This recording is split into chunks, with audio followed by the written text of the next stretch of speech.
Hello everyone, welcome to a brand new day. I hope you're all doing well, and happy holidays for the week as well.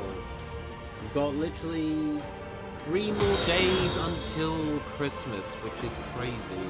Also, Ice Bomber 217, thank you so much for the follow. I hope you're having a lovely day, and welcome on in. I'm going to turn this down slightly because I think it's overpowering me slightly. There we go.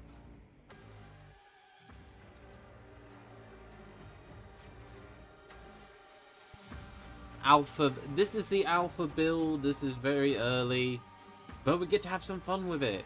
Hello again. Yes, indeed, hello again. It is lovely to see you. Alright, so we're going to do new game. Alright,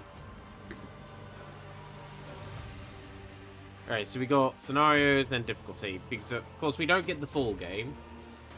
But that's fair. Also, thank you very much for the lurk. Hope you enjoy your time. So Maris Portum Sectoris level of aquatic activity stable. Maris Portum Sectoris level of conflict critical. Okay. Yeah. Archival testimonial report. The Acolyte of the Inquisition completed the mission to retrieve the artifact from Schultes Valor, but lost his mentor, Inquisitor Leander de Taro, in the process. Immediately after the trial, the Acolyte of the Inquisition after the trial, the Acolyte of the Inquisition headed to the lower levels of the Hive, to the Maris Portum Sectoris. Acolyte's escort, Katachan jungle fighter, the Chirigan, and sanctioned psycho. Hello, Silvers. Lovely to see you. Welcome, welcome. Or we got the critical variant, which is where we failed to retrieve the artifact, but managed to save my mentor. Following the trial, the Acolyte of the Inquisition had first headed to the spires of the Hive City, only afterward descending into the Maris Portum Sectoris. Acolyte's escort is the Catan jungle. Alright, so same escort. While in the spires, the Acolyte of the Inquisition made an agreement with the Fabricator General and was assigned the task of re-establishing communications with Sacred Machine, type servo, congregator, locate on the lower levels of Hive. Okay, so we're going to do the stable scenario first, and we'll do normal difficulty. It looks like there's still a decent amount of customization you can do. So we've got normal and daring, so we'll do normal for now. Maximum duration for hard crowd control effects and pine. Okay. Continue. You're playing Warhammer 40k Dark Heresy. This game is in development. Report bugs by pressing Alt-B. I'll try to remember to press Alt-B if I encounter bugs. But if anyone has played Alcat's previous game of the same kind of tile, Warhammer 40k Rogue Trader, set in the same universe, but rather than us being a Rogue Trader leading our own retinue, we are an Acolyte of the Inquisition, we've been able to gather kind of unlikely allies. As you can see, we got a Katatan guardsman there. That's our surgeon, I imagine. That's a Kroot sniper, that's an Eldari psyker, and that's an Ogren.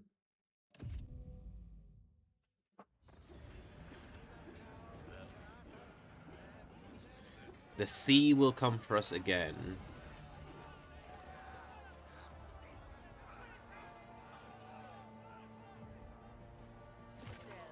Okay, so let's have a look at ourselves. Alright, to journal. Okay, so Echo of the Unearthed. Inquisitor Millicent and Bal's sister Septima are Maris Portum Sectoris. One of the lower hab levels of Hive Sibyllus. Lord Inquisitor Anton Zerby has instructed the Acolyte to travel to Maris Portum to assist the representatives the Tyrantine Cabal. So we've got Fine Sister Septima. Orientation point. Vapor Day indicates sister fortified campus on the outskirts of Maris Portum. Fine Inquisitor Millicentilla is excavation size outside Maris Portum, and we have completed the mission of heading to the lower half zone of Hive Sibyllus to assist members of the Tyrantine Cabal there. Okay, so this screen has changed a little bit, but okay, they've added some stuff too. Like they've got this bit here where we can individually see our skills. We've got our profiles, just seeing things at a quick glance. Okay, I'm guessing influence is our replacement to profit factor. Potentially. We've got a sniper and a universal long last. Sniper is more damaging, but alright. So this is our acolyte, named acolyte. Katachan warrior, guardsman, named Hamar. Soldier archetype.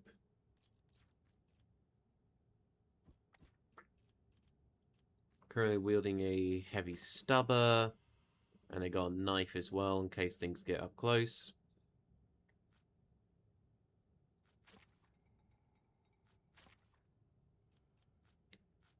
Actually, that's the thing. 38 wounds, 12 armor. We got 35 wounds and 23 armor. I don't remember armor being a stat that we could see previously. So that's interesting to see. 36 wounds, 12 armor, 5 defense. Our surgeon here, or I believe this is our surgeon. Yeah, this is our surgeon. Has a flamer and a shotgun. Not what I was expecting from the resident healer. Toxin grenade and Medicaid bag. You know what? Absolutely fair. Epony. And then finally our Sanctioned Psyker Sorrow. 35, no armor, 10 defense. They are a mystic archetype. They don't have a second archetype at this time, which makes sense. And they have the Hierophant's Staff, which they can do either a melee attack, or they could do Siphon Life, which, okay, drains opponent's health, which is fine. We can't see Convictions at this time. I'm guessing Convictions is similar to kind of alliance situation from a Rogue Trader, where we could be dogmatic, heretical, or iconoclast. I'm guessing Convictions is their version of this. So our background is as a officer. Yeah, information is going to be very basic for the moment, which makes sense. Imperium Noble and Combat Morale Specialist. Whenever this character applies an effect to an ally, it can be themselves. That ally gains +2 morale. Each ally can only gain this bonus once per round.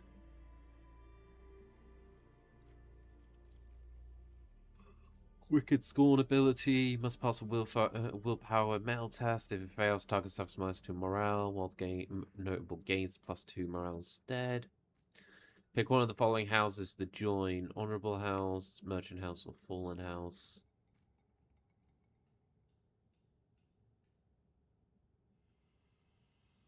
Against the Reverence modifier. Parsimony modifier. In addition, at later levels, a noble gains access to the following specializations. Demoralization Specialist, Attack Debuff Specialist. Oh, okay. So ours is part of the Righteous Dynasty. So we get the Reverence modifier to our Wicked Scorn, which unfortunately is not going to show us what that does right now. 23% more damage to the enemy's commander. Whenever a noble ally or a noble themselves kill the enemy commander, the noble and that ally gain +1 morale. And then Air of Authority. Gains inspiring speech of the effects of the Finest Hour ability. While broken, the officer suffers thunderous voice effects and can use Fatal Hour ability. Characteristics by 10 for 1 round. Finest hour. Finest hour is an ability thing, which is fair. Removes all status effects from target ally and restores their morale to 0 if it's negative. The ally immediately gains an extra turn with 3 AP and 6 P. Yeah, okay, so this is our, as it says, officer. So similar to what it was in Rogue Trader. Thunderous Voice. Officer ability reduces the morale of a target ally by -3. Broken effect from themselves removes all status effects. After until the end of combat, the officer ability range is reduced by 50. Okay. That's fine. That makes sense. Then we got our ability, single attack, burst attack, area attack, wicked scorn. Bring it down, I believe, is the one gives an extra turn. Yep. Plus 2 AP with 0 thing, and then get back into the fight.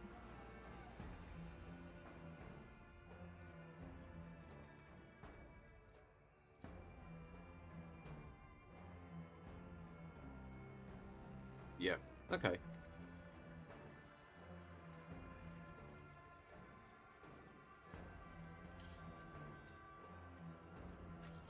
Soldier, the Catatan, Jungle Fighter, Arms of Steel. Haymar can use heavy weapons. Hit chance with a heavy weapon increased by 14%. Lock and load. While active, Haymar gains plus 1% rate of fire for each shot he fires up to a maximum of 50%. Jesus. But his maximum MP is limited to 1 and cannot be increased. Oh, okay, yeah. That's fair. Burst attacks cost 1 AP more. Burst Fire Specialist. Burst attacks cost -1 AP. Well, 1 AP less. Heavy weapon proficiency, firearm mastery, killshot excellence effects, can use killshot ability. Killshot, I believe. Killshot's different. Gains a ranged attack that does not expend combat points. This attack always hits enemies and deals 50% more damage. That's different. Okay, that is actually different. Desperate Break. Reduced by 30%. Okay. Locked and loaded. Yep, seen that one. Run and gun. That, yeah. 25% less damage. These attacks cost AP1 more. And then rapid fire. Ranged burst attack gains 100% rate of fire, but each shot directed towards a random target within a cone. Costs 1 more. Okay. That's fair. I'm sorry, I'm just looking at stats and stuff, but I'm curious to see what's changed in comparison. Also, hey Nomad, Firearm Mastery. Okay, they got that. Shuriken. Thanks to a unique background, companion gains +5 ballistic skill, +5 intelligence, +10 medicine, +10 medicating, +10 wits. Additionally, she can use the slaughter injection and combat surgery abilities based on intelligence, not fellowship. If their left hand slot is free, not occupied by one or two-handed weapons, she can use a scalpel claw to make a Shuriken scalpel claw strike. Suffers the cut 10 and takes X damage. Hit chances of attacks is calculated using intelligence to have weapon skill.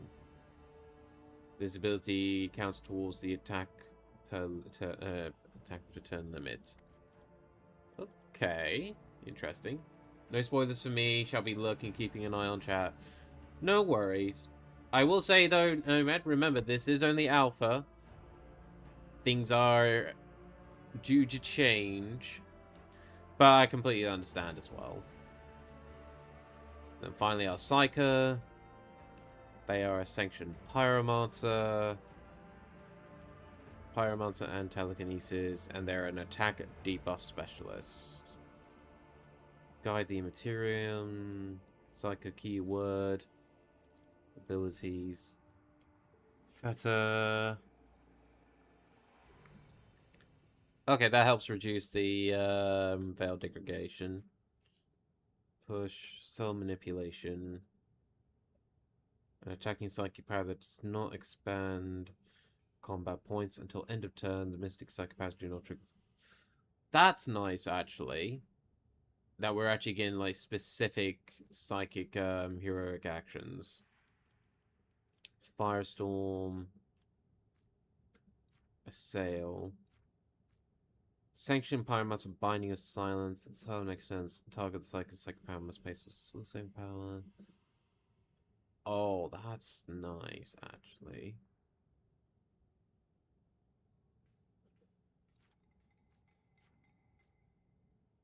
Find. If this ability is rhymed on the psychic's next turn, it is rhymed again. What does rhymed mean, though? Jail degradation chance becomes rhymed. Rhymes unspoken.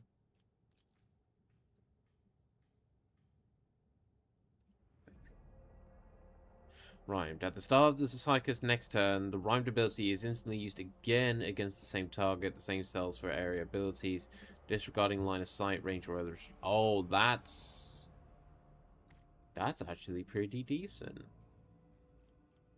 Huh. Okay. Journal we've seen. Reputation. Scintilian mission. Leif the World Fleet. Scintilian Fusiliers. And the Lucidians. Representatives of the Ecclesiarchy, the Adeptus Ministratum, Cult Mechanicus, Astra Militaris of the Calaxis Sector, representatives of the Aristocratic Society, Scintilla's primary hive city. Inquisitorial Journal, we have nothing here. And then we got our map, which is similar to what we've seen before.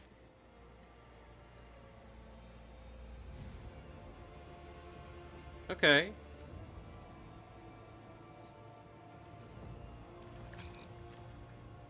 Arm is injured, god damn it.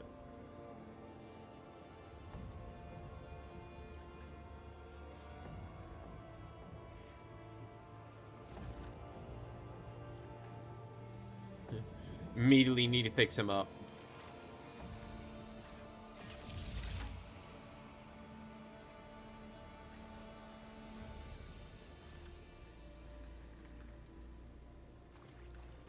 Okay.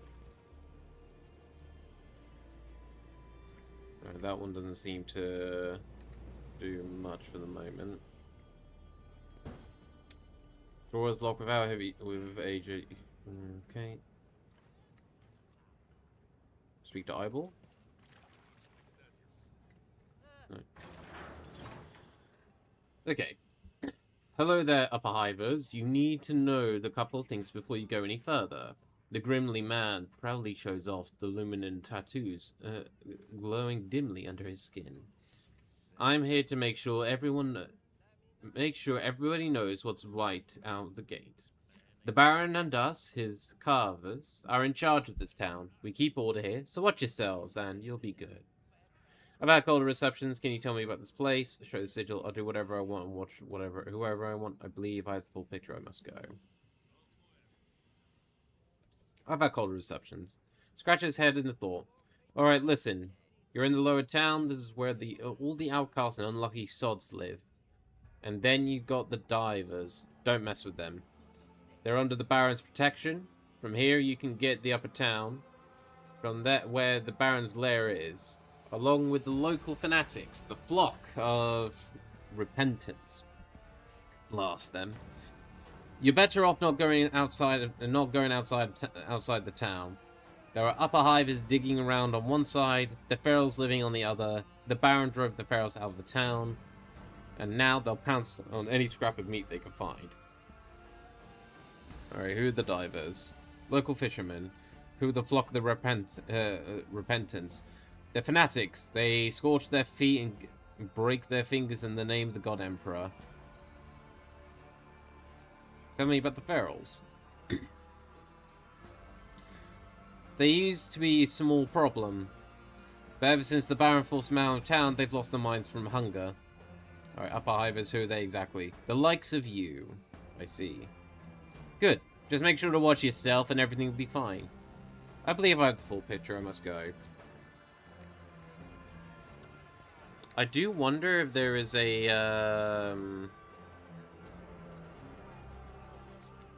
potential punishment for just constantly flaunting your thing. So, okay, we're level 3s. That's a place we could potentially change our squads. Crowd of onlookers of an owner of the chest are watching you closely.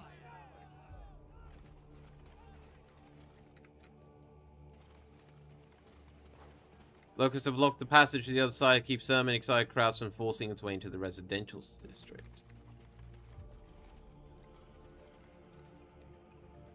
About the witch who lives near me. A symbol daubed in blood. Comprehensible, dull-witted residents in Hab Zone. This is how the local preachers mark the houses of those who are insufficiently zealous in their service to him. Okay.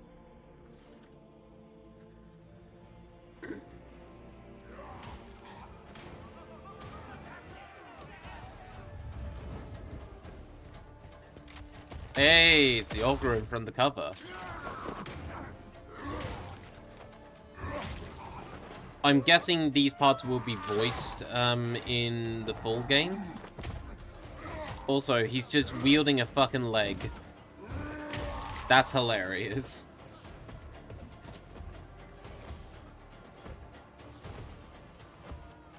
Hey there, big lad. What's going on? Enraged Ogren. The Ogren before you is so huge that it makes him look like a walking slab of rock. His body bears enough burns and wounds to kill any ordinary human, and yet they barely seem to be a nuisance to this giant. Takes a menacing step towards you, raising his weapon with a growl. Guardsman, stop. Enough. You have fought well. Guardsman? His growling gives way to comprehensible words, in his grave expression to almost childlike bewilderment. They not call me guardsman. Sometimes Sergeant Owley calls me you there, or abhuman, but not guardsman. The weapon in the Ogren's hand lowers slowly, while he is busy pondering his new circumstances. You're not the enemy, Otrix.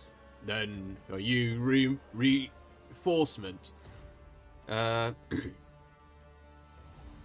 Give him a medkit kit. Take this, you should treat your wounds. For me? I'm not allowed. It's what the sergeant says. The Ogren seems torn. But he's not here, so I'll take it. He grins in satisfaction, and his giant hand snatches the Medicaid kit from you. Tell me your name, Ogren. Ogren hesitates before showing a tattoo of his biceps. O118B. What happened here? We was on patrol. These ones came at us. He gestured at the bandits. Wounded the sergeant. He gave me orders. Hold position until reinforcements comes. The sergeant went to cover the rear, he said. Is the commander of your unit? Sergeant Owley, 10th Platoon, Silatant, no, Sitillan, Fusiliers, 27th, that's right, I think. Metal succeed. Evidently, the Ogren is talking about the Centillion Fusiliers, regiments of the Astra Militarum. Some of the bodies around you are dressed in their uniform. Equip high quality weaponry, receive excellent combat training, and prefer to fight under conditions that are advantageous exclusively to them. Are you actually called 10118B? Yes, in Tory number. The Ogren pauses in thought. But you can call me Cog. That's what the sergeant calls me. So you're not alone out here? No one else... So you're alone out here, no one else from your unit survived? I'm with Sergeant Owley. He went to get reinforcements, but he'll be back. I wouldn't count on it, pal. Hamar scoffs and turns to you. I can't help but wonder why a squad of Fusiliers had to meet a inglorious death in this hole. But what matters right now is we can't abandon Astra Militarum property, which is what this abhuman is. Either he'll end up in the wrong hands, or he'll cause a lot of trouble if we leave him unsupervised. We have to return him to command. Not to mention these boneheads are terribly expensive. Sauro folds his arms, his tone indignant. The loyalty of this paltry-minded abhuman deserves more than what he has received for his faithful service. You can't be allowed to remain here without command. 0118B, you are property of the Imperium and must come with me until the matter has been cleared up. I got orders. Yolgren stares at you down the obstinacy of a grox. A large semi-domesticated reptile. Yep. The sergeant says, hold position. Until the sergeant says so, I not leave position. Perhaps I should help you look for the sergeant. Yolgren thinks for a long time. I not know, but the sergeant was wounded. That's bad. Should find him, maybe. I don't know what the sergeant looks like. Come with me. You can help me recognize him. I got orders, but the sergeant's been gone along. Maybe he's got lost. Maybe more of these ones attacked him. Have to find the sergeant. Alright, we'll go, but... The Ogren sniffles loudly and points at one of the dead guardsmen. Can't leave Fusiliers like that. There's bugs here, and those reinforcements are always late. Gesture at the Servo Osorium. I'll inform command about the bodies. Nods grimly. Nods grimly. The entire time that you spend establishing connection and conveying the message, he looms over you like a dark, silent mountain. Jesus. Factor reputation received. Centillion Fusiliers plus 30. As with our rapport has been increased. Alright. You'll command until we find Sergeant Hawley. Then he'll command. He knows what to do. Alright, so let's have a look at our big boy.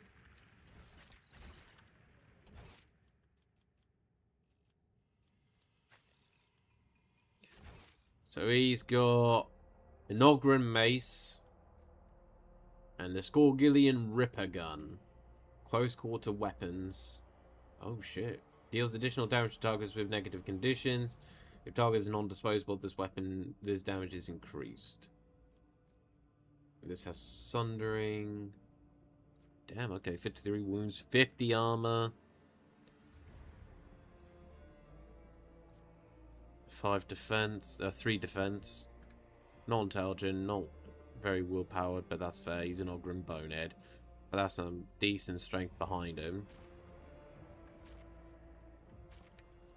Character. He's a warrior. Ogren bonehead. Cog's intimidation is based on his toughness instead of fellowship. His wounds are increased by thick skin feature and his influence is reduced by 1. Heavy armor specialist. Thick skin. Wounds are increased by 30%. Indomitable. He's a musclehead.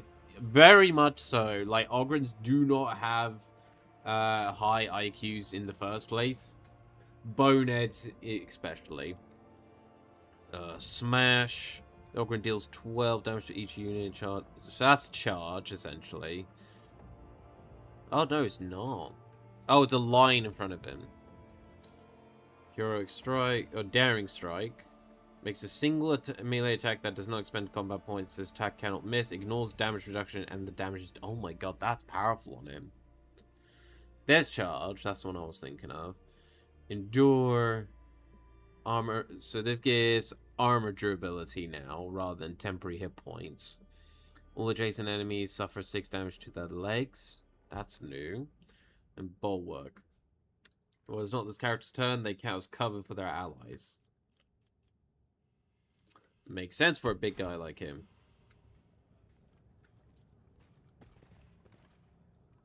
Initiate Vox frequency tracking mode.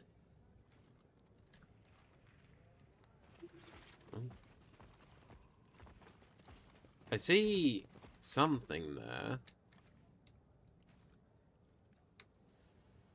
There's an item that I can't pick up, which is a little A little frustrating. So he's that way somewhere.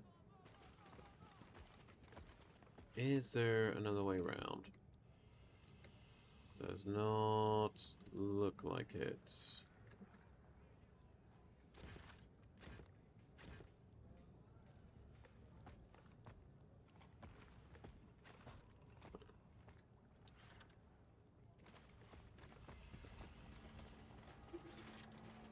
Oh, we can pull on this. Oh, got some goods.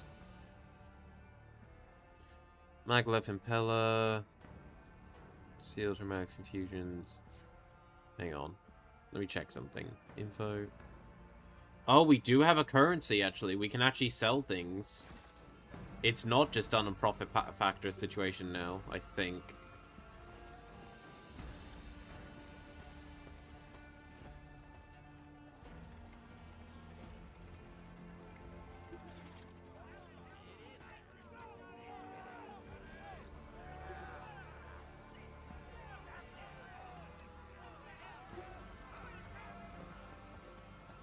Turn on.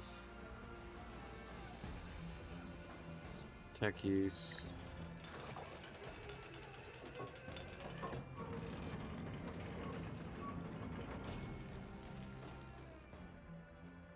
Data conduits, mesh. Journal. Missing sergeant. Okay. I will admit, I don't know how long this alpha build thing is. I gotta say, it is definitely looking interesting. Alright, this shows you we can actually climb, actually, which is nice.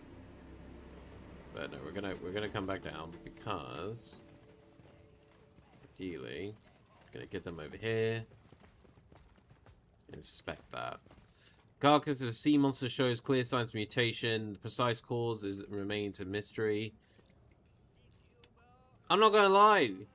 This sea monster kind of looks like a Tyrannid. It's not a Tyrannid, to my knowledge, but it looks like one.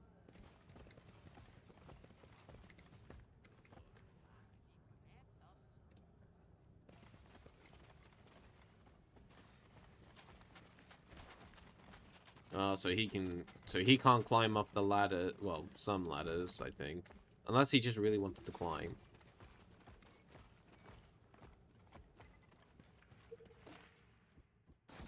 Some goods. Inspect. Sister Septimus banner. Okay. Ecclesiarchy servant. See out there in the water. Field bunker modular design allows you to deploy even on most unstable grounds. Burn bodies scarcely resembling inhabitants of the Sectorus. Well, we found the sister. Sister Septima studies you with a steady, appraising look, making something inside you clench. Acolyte? Leander de Tarol's acolyte. I remember you.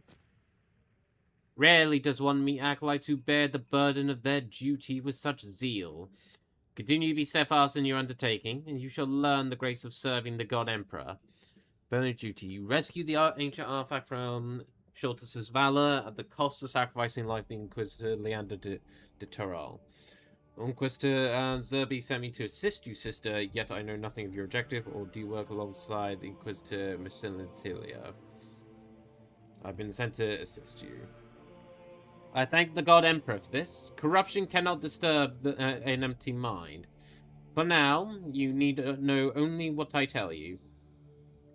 First, Inquisitor Millicentilla has lost the greater part of her servants in this Hab zone. This has slowed her investigations and consequently our joint work. Find out what happened to them as soon as you can. Otherwise, Inquisitor Millicentilla will be forced to spend time she should be devoting to saving Calaxes. The Calaxes sector segment the... Oh, this is the Calaxes sector is where Rogue Trader takes place, if I recall correctly. It occupies the space between the Central Sector and the Imperium and the Coronas... Oh, wait, no. No, Coronas expands this Rogue Trader. Calax's system is... I believe that's the old Fantasy Flight book settings. Still, Calaxus lies in a significant distance from Holy Terror, making it vulnerable to numerous foes and the dangerous threats of humanity. Missing persons. Second, my servant, Dursus, was to make contact with the local preacher, Ersimus. His orders were to question Ersimus and bring me the particulars I require. Okay, there's a few different things here. The sister of Balcom presses her lips into a thin line.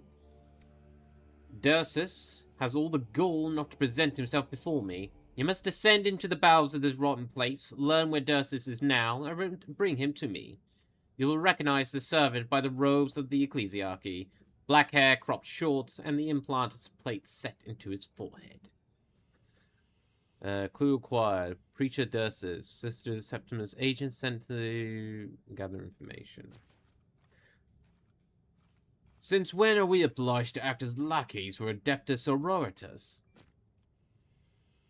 Septima turns her heavy gaze to your companion. The Lord Inquisitor has transferred all of you to serve under my command for the duration of this mission. Therefore, at present, you are to follow my orders. What happens afterwards, only the God Emperor knows. Are you suggesting you switch the holes that have zone 4 Dersius? Do you work alongside? Yeah, do you... Question Confessor Ersimus, the leader of the flock of repentance. To avoid fruitless searching, go to Confessor Ersimus, head of the flock of repentance. He dwells in the so-called Upper Town. You will find him at the very top. The workers' devotional service should be drawing to a close, so you may pass through the gates freely. Say that I sent you, and he will reveal every secret. You arrived with sufficient haste, so I judged Tertius could not have been swept away in the toxic surge. Bring him to me alive and whole. You head to Maris Portum before going to the spires. Do you work alongside an Inquisitor? Inquisitor Millicentilla is conducting her own investigation here. Her efforts are, without doubt, directed by at supporting the Tyrantine Cabal, which is an organization of the Calaxan Conclave, different holy orders. The primary duty of the Tyrantine Cabal is to study the mysterious phenomenon known as the Tyrant Star and its relay of prophecies. Oh, Tyrant Star, that rings a bell, and I can't remember the full details of it. Yeah, upon learning of my arrivals, she did not see fit to join my righteous mission. Our talks about working together have stalled, and she now avoids my company. Would succeeded. Her frosty tone leaves no uncertainty. Despite her attempts to make light of the situation, there is no love lost between the Sister of Battle and the Inquisitor. Given Inquisitor Millicentilia's dire circumstances, it is all the more surprising that her agent... Sister glances briefly at the data slate she holds in her hand. Rufinus Scrag is probing the Maris Portum Sectoris on some mission. I must know what he is trying to sniff out. My people have lost track of him, therefore I entrust you to the task. Case opened on the trail, clue acquired. According to the report, the agent bears an old burn on his face and an augmentation on the lower part of his left leg, below the knee. These distinguishing features will guide you in your search. Want me spying on the agents of another Inquisitor? Yes, I want to be kept informed of the developments, and Mistress Millicentilia is slow to share intelligence. My people are needed here, but you are a different matter. So Scragg's whereabouts is unknown to you. He who was charged with watching the agent failed in his duty, and now pays the price for the negligence. This, however, was merely a temporary lapse. I'll do what I can. It is heartening to see you grasp the significance of this mission. Find the preacher Odysseus and return him. The objective is clear. I have not finished yet. Since the last tidal surge, people have been disappearing from these parts. Most of the missing were certainly swallowed by the raging flood, yet others vanished afterwards. People continue to go missing. On some nights, as many as 50 can be unaccounted for. Among other tasks, you must discover what became of those unfortunates and who is responsible for their disappearance. That is all for now. Go and see to it.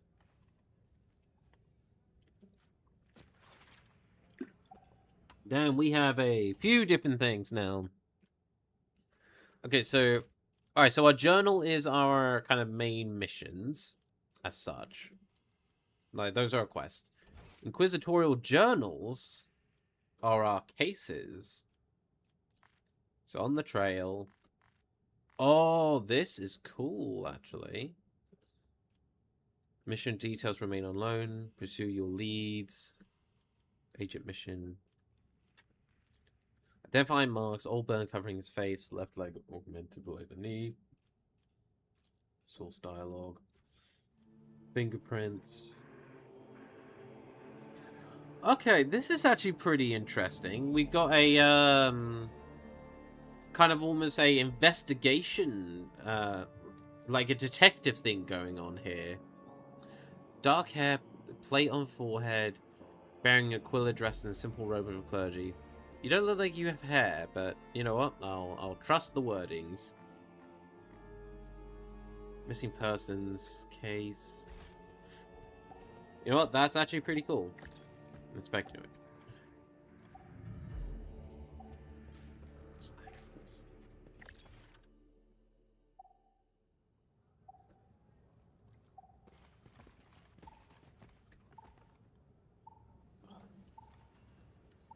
Maybe on that side.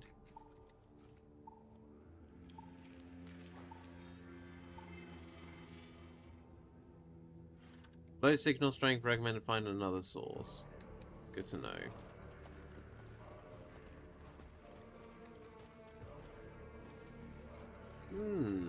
Okay. So hang on, we got other things we can have a look at over here. Can we get to there? Can we get up here? We can't jump that.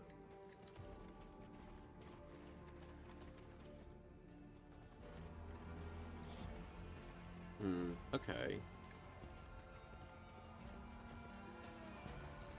That's the excavation site.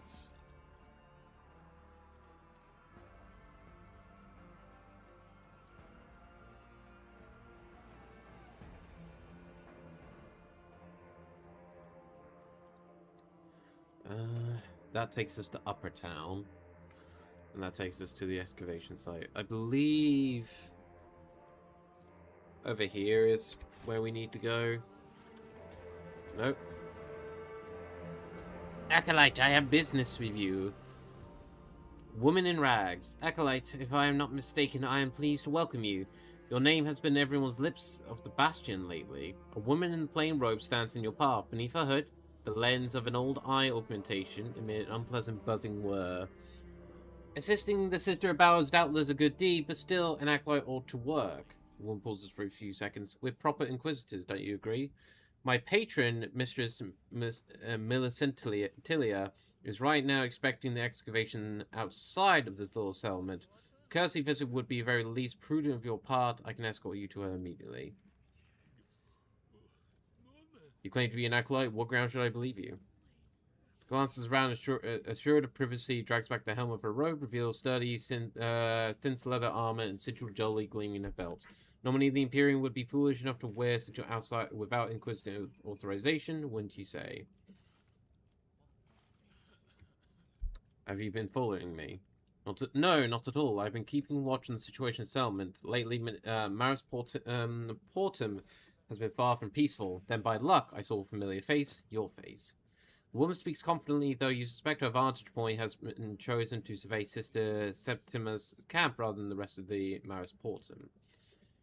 You're spying on Septima's camp. Why? You're observant. You see, my duty is to know what transpires around here, including at the camp of Blessed Sister tasked to keeping vigilant on keep an eye on the Tyrantine Cabal. What is happening here? Give me, but that information is classified and I'm under orders not to disclose it. Inquisitor will tell you all you need to know. Where did you say this thing is located? As you pass Sister's camp, keeping down... Yeah, actually, I saw it. Very well. I was looking for the Mistress Millicentilla. Lead on. Very well. It is not a long walk, but watch your step. The local water is full of toxic chemicals.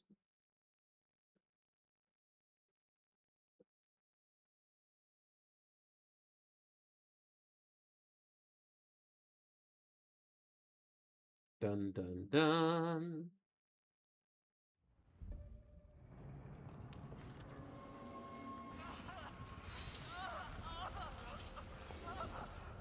So yeah, this is very different from a Rogue Trader experience, which I'd like.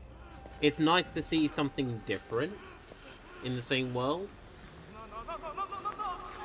Because of course with Rogue Trader, we have the power of the Rogue Trader, which is basically I can do whatever the fuck I want because I have the warrant to trade. Whereas here we are an acolyte, we serve under the Inquisition, which again does afford us a certain amount of power, but we are borrowing that power essentially until we can become an Inquisitor ourselves proper. Looming over the Recoliger, curled up on the ground, the Inquisitor asks for what does not seem like the first time. Have you remembered anything? Acolyte Gareth. One of the two men watching the torture clears his throat. We have guests, Inquisitor. Woman in rags. The woman accompanying you gives a hurried bow. Mistress Millicentilla, I saw my sister Septima's camp and thought it would be best to bring it to you immediately. I give the Bastion's envoy over to you. By your leave, I return to my post. The Inquisitor turns to you, wipes the blood off her blade, and slides it into the sheath attached to her belt. Anton Zerb's newest protege. I thought you would make an appearance sooner or later. You rescued the ancient artifact from the Schultz's Valor at the cost of sacrificing the life of our Inquisitor. Shai shifts to Epion. Spes, I have not seen you in some time. It is a pity that you have decided to use your talents in the service of another Inquisitor. Oh, it's our medic. Epion gives the Inquisitor a reserved nod, but does not say a word in response.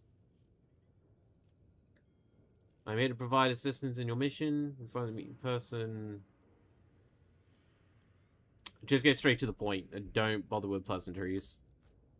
Is that so? I did not request any assistance from the Cabal.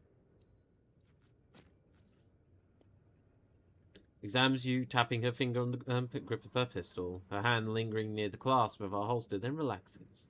Since you are here, that means you were sent by the Lord Inquisitor Zerb. Only he knows about the mission. Gareth, see to the witness's wounds. He is not permitted to die before the end of the interrogation. Dariel, I'll be waiting for a report on our progress. As for you, she looks back at you.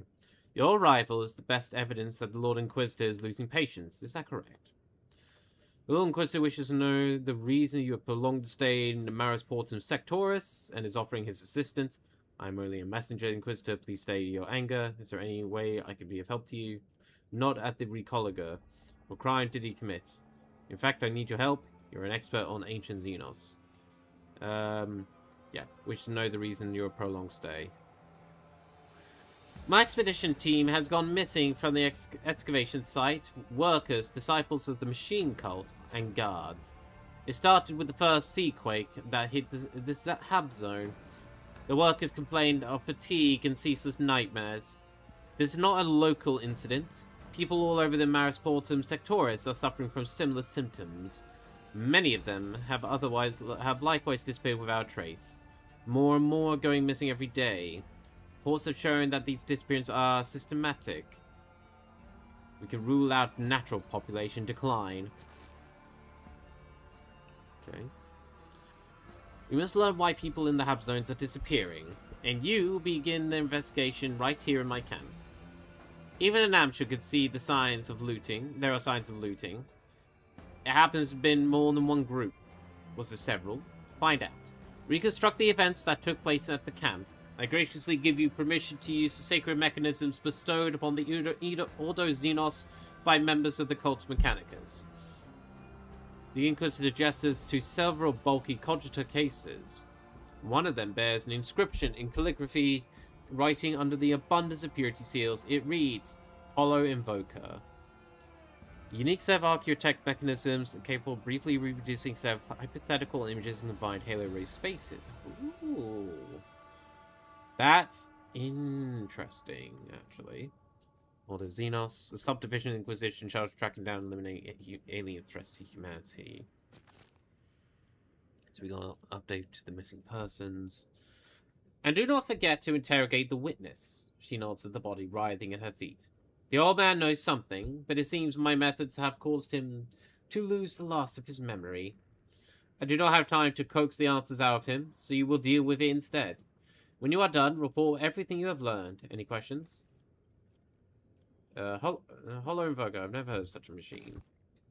That is unsurprising. This is a rare piece of archaeotech that even I had to go through great lengths to attain.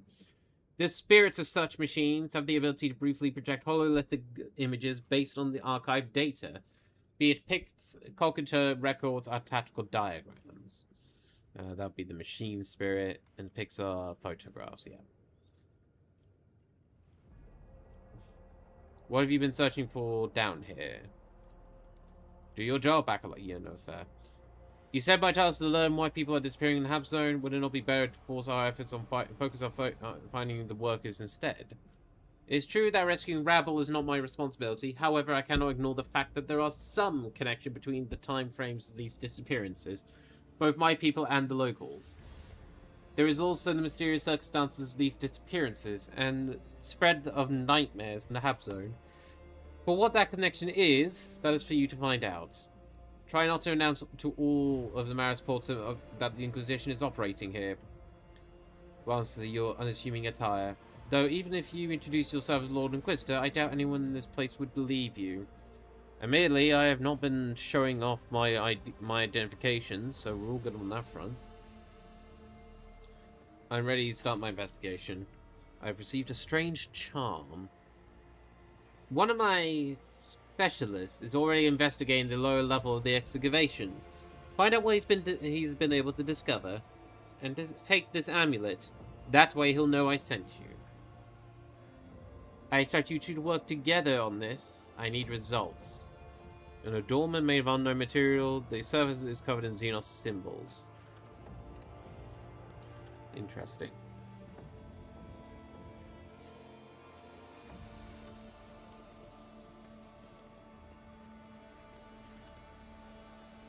Right. Immediately apparent that this cogite has been maintained well. The machine spirit responds to your request eagerly. Authorization successful. Access level Acolyte. View the inventory log. The vid screen shows records of machinery units employed in the excavation site along with their serial numbers. There is a foreman's confirmation note below. High agencies report. It's a few times. Higher level access required. Fair enough. View the recent entries in the incident log. Why does the entries contain nothing unusual? Yeah, no worries, Ice Bomber. The last one, however, does catch your attention. It seems the sentry spotted armed individuals attempting to approach the excavation site undetected. The guards eliminated the trespassers who upon examination were found to be members of a local gang. Step away from the cogitator.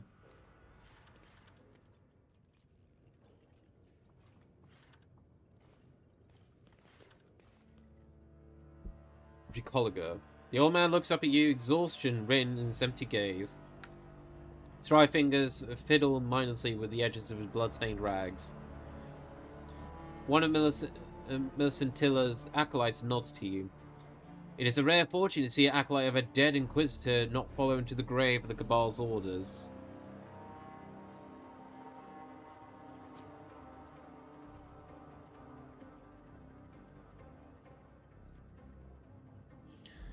Paying the acolytes not the slightest attention, Epion gives the witness a cursory look and before turning to you.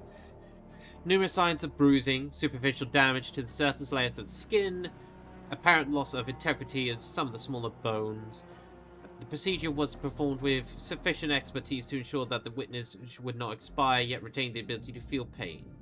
Still, I would recommend refraining from further application of violence given the subject's age. If you tell me everything you know, you'll live. Old man nods with visible effort. Tell me what you've already told the Inquisitor, and don't even think about hiding anything from me. Yes, Master. I used to scoop grease off the food fats here. Traded it for rations at the market. First time, the great machine of yours went all quiet. I waited a little bit and came to see what this place was about. I saw intruders here with weapons, so I hid in one of them vats, and they didn't spot me. That's where I've been hiding every time since. But now you found me after all. He weakly jerks his shoulder in the direction of the acolytes. Describe the intruders. About a dozen of them there was. They had guns. Scary folk. Could have been bandits or such likes. I didn't get a good look at them, but they weren't here for the food vats, that's for sure. That would be the gang members that the cogitator noted.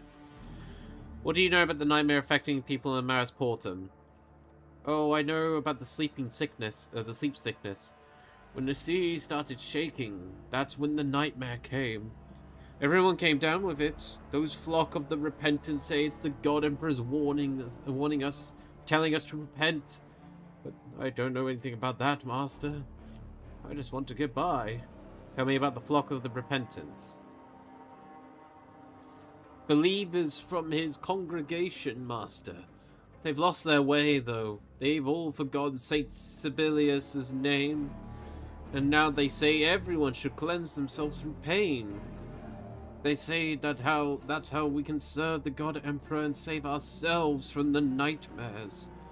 They have a leader, fancy old name, I forget what it is, but I did see their marks around their camp. Written in blood they were. Have you noticed anything suspicious in Maris Portum? I have, Master, I have. The old man perks up. There's those divers living by the shore. Madmen, all of them, I tell you. One day I was walking along the shore, seeing what the sea might have brought. I look over and it's them divers, chanting something, or maybe it was a witchcraft, I couldn't tell. And then they started dumping corpses in the water. I took off running. It was horrible. I heard those apostates worship some sea creatures like a saint. It's why they butcher people to offer them to the beast. I haven't seen myself, Master, but it's what people say. Diplomacy 100. Is that everything? Don't forget, the more you tell me, the better your chances of living. The Baron! The Baron's orders was that no one was to come near this place. For those armed intruders, they looked like his lot. Stay here, I may have questions later. We hear his response to the quiet whimpering.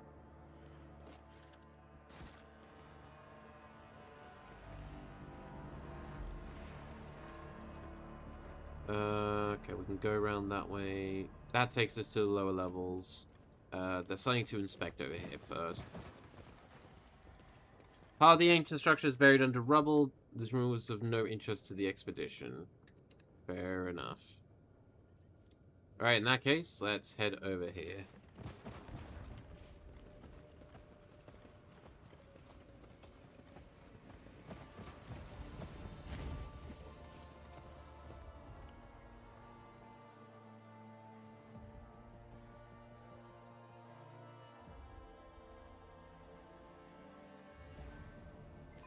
I am curious about what kind of allies you can end up getting in this game. Inspect. There's a knife marks on the inside of the vat. Someone tried to scrape off the hardened leftover porridge. Roll away the tractor. Access denied. Access received.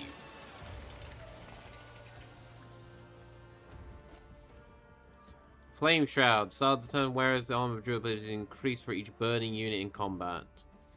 That is going to go to, I believe, our... Yep, it's going to go to her. She is the one with the flamer. That's where the stuff's going to happen. I like the little inquisitorial symbol on the back there.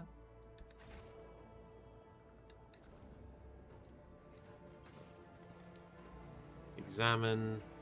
Tracks up by the steel-toed work boots. Numerous other prints. Difficult to work out what happened here. Scan. Multiple prints detected. Bedrock surrounding area. Initiating the scans for further analysis. So we can get a hollow invoker here to help set the scene. Examine.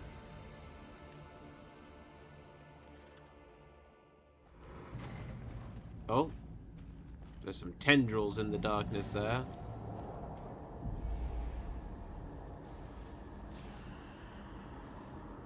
Is that an Eldari?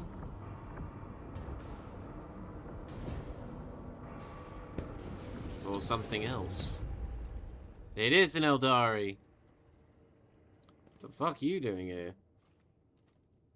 Stranger, an inhumanly tall figure encased in outlandish armor appears out of nowhere. Your ornate helm dips, and a distorted, otherworldly voice reaches your ears. I see you bear the pendant of Inquisitor Millicentilia. Greetings, emissary. Oh.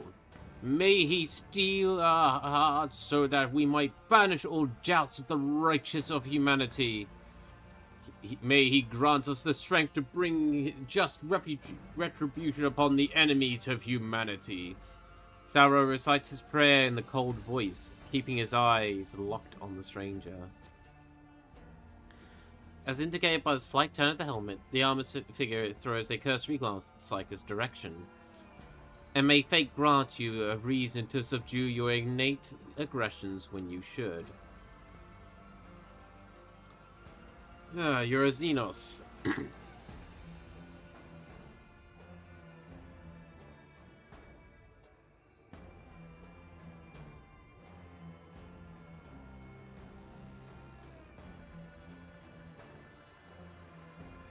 Oh. You discern my origins, press the super one of your kind. Also, I have just seen that Azra is now live.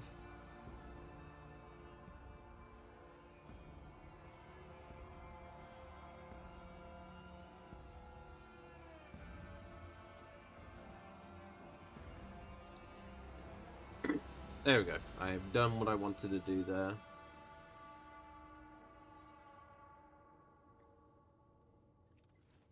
Haymar whistles. Inquisitor Millicentilla isn't squeamish about the tools she uses. She brought in the Xeno sorcerer right under the Septima's nose. Heresy. The heresy of pride, which spurs one belief in one's own exceptionality, and the heresy of consorting with the enemies of humanity. You're one of the Eldari, sentient, highly evolved Xenos enemies of humanity. You have guessed my race, but I am no foe of you and your tribe. Inquisitor Millicentilla and I both forged a temporary alliance, one that benefits us both. Epion looks at the Xenos with distaste and releases a breath. I must admit that the Inquisitor has always adhered to the principle of tolerance towards alien species capable of communication. A truly unique individual among your kind. So you're the Inquisitor's associate whom I was meant to meet. The stranger is silent, as if giving you time to realize the pointlessness of your question. Finally, a somewhat disdainful sniff comes from beneath the helmet. Judging by your reaction, Inquisitor Millicentilla did not deign to enlighten you about the identity of her associate. She did not. So what kind of sorcery did you just use? Like an earless person querying the melody of a song, you are trying to understand which you are incapable of grasping. Abandon the attempt, small creature. I have no time to waste the brutality of explaining my gift. Fine, to business. You should have information for me. Inquisitor Millicentilla wished to know if sorcery was involved in the disappearance of her underlings. Sorcery of a special kind, which has a source in the darkest corruption. Zeno takes the Inquisitor's pen from your hand and continues speaking in a changed melodic tone. I hear the echo of what your kind calls the Imperium. However, in this sound I discern not the foulness of which the Monkai call the archenemy, but ancient fatigue and the malevolence of a twisted mind. Tell me more about this echo of the Imperium. The head turns as though the creature is pondering your request. Several seconds elapse in silence. It is a powerful, all-consuming, and at the same time feeble, like a sigh of a song lost in a labyrinth. Sorcery of monstrous power that served its purpose, whatever it was, and then vanished without a trace. Yeah, I'm convinced this is Tyranids. This is a Tyranid situation. Malevolence to twist 9, but not the archenemies. Hey, King Corgi. Lovely to see you. Your people are too young, and your perception of existence too rudimentary for you to comprehend the Imperium in any depth. I will only say that the corrupting forces from beyond the veil hold sway over many creatures. There can be no doubt that the secrets of such species lie buried in the past of this sector. Secrets whose very revelation would imperil your feeble mind. Welcome back, Ice. Been a while since I have been here. Indeed, it is lovely to see you. I hope you've been doing well. Investigation is straightforward, but I have a slew of questions about you, Eldari. Sure. Save your breath, I'm a way seeker, and I am here because Inquisitor Millicentilla is offering me protection on my mission in exchange for my gift. I've been sick. Aww. I'm sorry to hear that, King Gormy. I hope you're feeling a bit better, especially since it's so close to Christmas. Those who follow the path of the seer among my people are much more attuned to the Imperium, and our manipulations of it lead to far fewer consequences than your fumbling. Inquisitor Millicentilla has chosen my skills over the assistance of one of your witches. Yeah, getting there? Okay, well, I'm glad to hear that. I'm glad to hear that you are slowly recovering, and it is lovely to have you here. A way seeker, what is that? I am a guide to navigator of my kind. My gift enables me to chart courses through the webway and in real space. The helmet tilts slightly to the side. There exists another application for my gift, but that knowledge is not no use to you, and it concerns my people and our sorrows. I'm guessing that's in regarding the soul stones, or potentially being a bone singer? One of the two. What is your mission, and what are you doing on a human world? Your kind cannot hope to genuinely claim ownership of any planet, small creature, and I am unwilling to reveal the reasons for my presence here. Suffice it to say that I am seeking a path to salvation out of the ring of darkness, away from the peril far greater than the discord between the species. A ring of darkness? You are speaking of Noctis Aeternia. So humans are not the only ones suffering from this tragedy. This surprises you. Curious. When the archenemy's forces burst through the veil from their dimension and defile the world of things, no species is safe, not mine or yours or any other. What salvation are you talking about? You are overly inquisitive for a human who has casually crossed my path, and naive for you to expect my candor. Your heart is troubled by the thought that Xenos is plotting evil against the Monkai on this world, then it need not be. I am only here to do my duty to seek a way. I am interested in ancient Xenos species that are somehow connected to the Tyrant Star. Do you know of it? I can guess what you're referring to. The echo of their song whispers across this world, as well as and here as well. My name is Acolyte. I could use your help with those ancient secrets we talked about earlier. You know, yeah, sure. Do not make a mistake. Perhaps we could have, were it not for my arrangement with Inquisitor Millicentilla, I have no interest in the company of a monkai that will simply be underfoot. Eldari raises his hand in preparation to work some sorcery, then suddenly pauses. The faceless helmet turns to you. Lethir. My name is Lethir Cairneth, Cairnereth, small creature.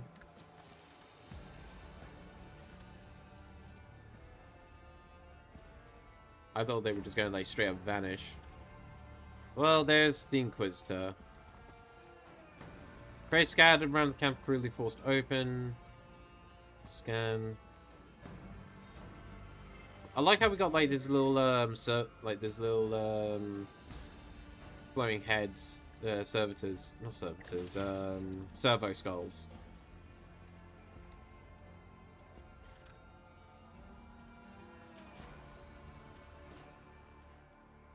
Foreman reports.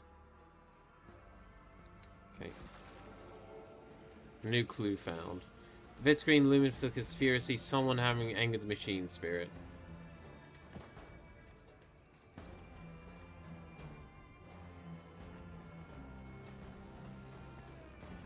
Ground's covered in iridescent stains. A thick, oily stench clogs your nostrils. Cannot be completely mastered. The smell of blood soaked into the dirt.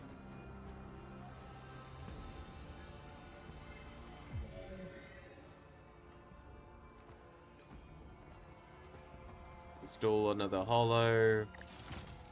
And then we can install a hollow over there as well.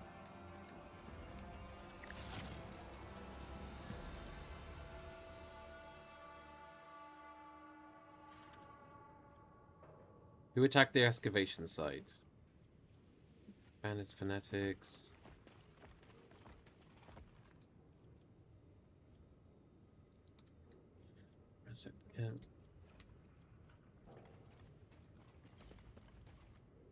Okay. Before we answer any of those,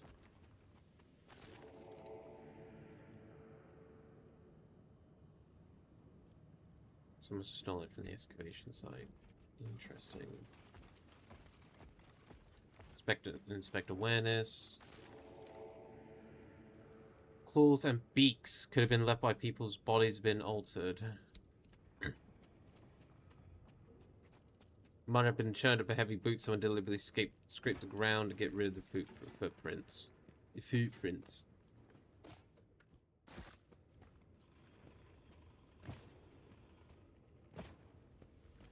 Someone ripped out the sacred circuits, the guts of the cogitator, servo sentinel. Mechanisms of a broken servo skull creak in futile attempts to restore functionality.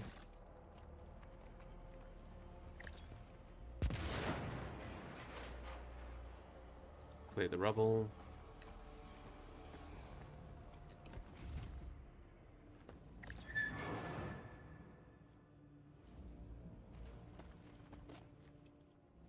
Code amulet. A heavy amulet of blue metal bearing an engraved and sacred code.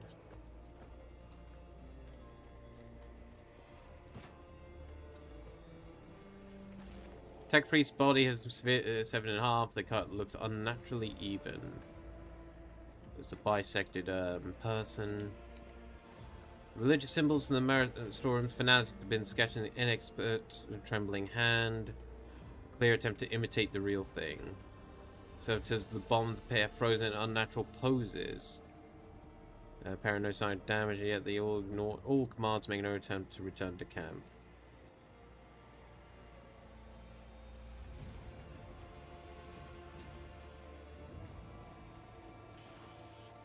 Okay. Let's very quickly speak to...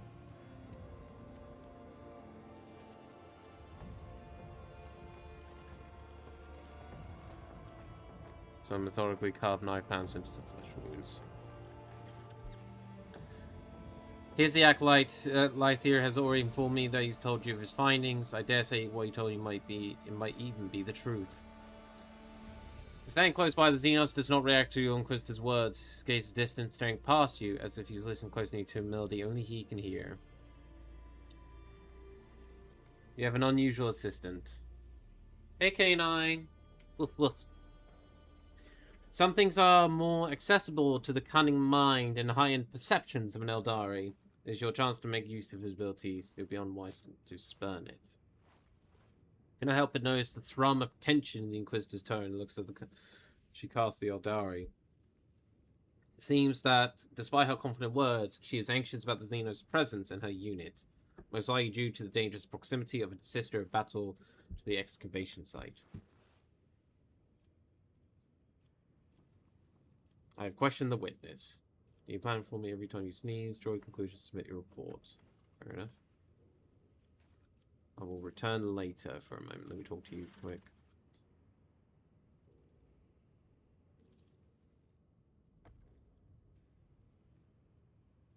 Secrets.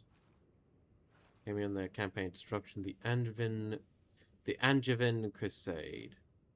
The Calaxis expands. Calaxis sector. Yep.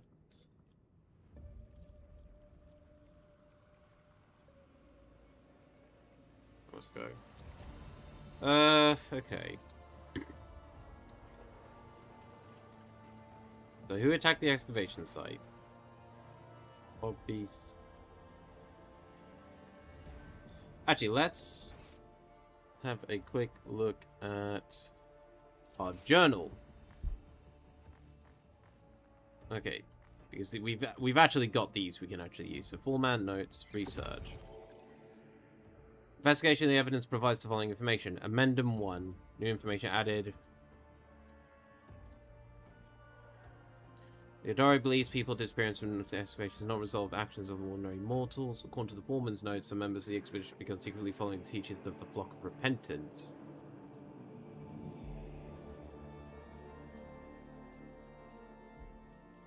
Interesting. Strange tracks. Strange tracks of the excavation site, we believe, mutate creatures the size of humans. Since been disappearing en masse. Divers perform sinister rituals. Oh, hang on, there's something. Oh. The divers killed the expedition members for ritual purposes, dispose their bodies in the sea. Except. To the excavation site. Okay. Field camp. Local bandits watching excavation camp guards shot and you came close. Powerful warp sorcery at the excavation site. Bisected body. Companion is willing to offer assistance. Men 2. Internal fluids left the body post-mortem, likely due to rockfall, all across the primary wound area vessels. Car rise at once. I've never seen such clean wounds. There's no scientific explanation for what could have caused the rest of the wounds, so that not even a drop of blood was spilled from the body. Look at this clean cut. It's like it's been done with a las cutter, but the caliber is non-standard, so it's not an Inquisition-issued weapon. Judging by the nature of the wound, the body was severed with something akin to a custom las cutter.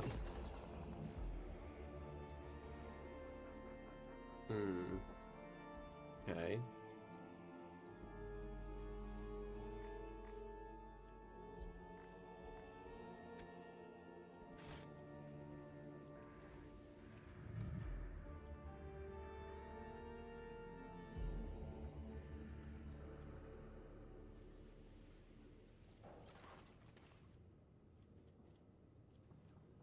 What about this one?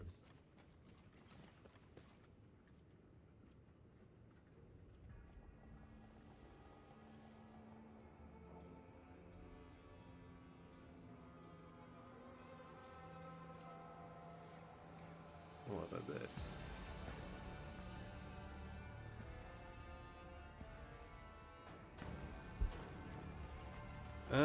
Is there more to find?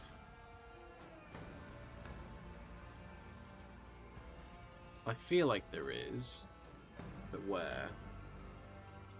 Okay, let me go back to the old man quick. Let me see if I can get any further information from him.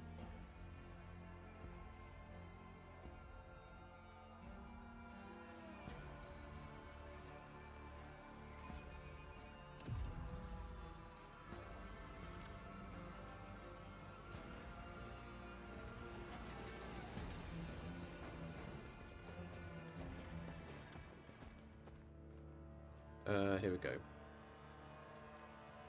Crates of Fistulae have gone missing from the camp. What do you know about that? Oh, I failed. Don't remember, Master. I don't know. Do not move from the spot until I return. There's no new information there.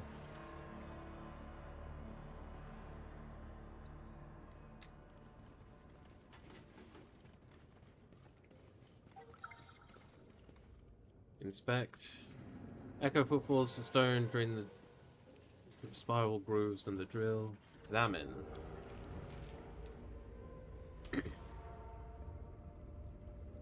That's a big drill.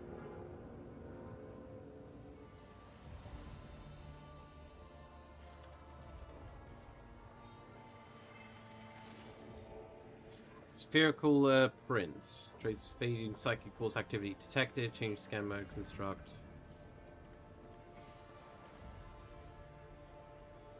Okay. Oh, the examiner's just doing that again.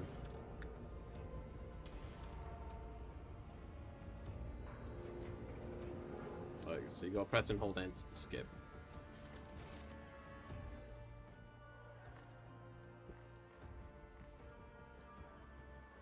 Research phenomena. Identify anomalies in visual representations. Any deviations from the norm will be made apparent. The source of the tracks and their purpose cannot be identified. Measurable characteristic. Perfectly round sphere, radius of 1.8 meters. What a bizarre mark. As if real space itself split the seams and then unknown force repaired the tear, leaving a thin suture. Psycho believes the mark once a rift in real space, now perfectly stitched together by an unknown force. Unfortunately, that doesn't link to anything else specific at this current moment. Let me go back to Lower Town for a moment. Oh.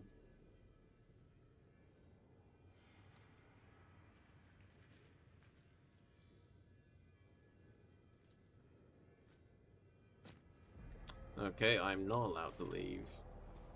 Then again, though, I guess you could turn around and try to convince us, like, look, I have good authority that outside of this space is where I'm needed. But going from what I'm kind of hearing,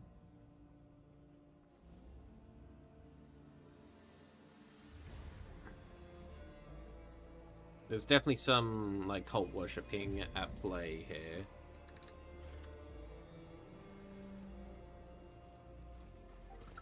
Oh.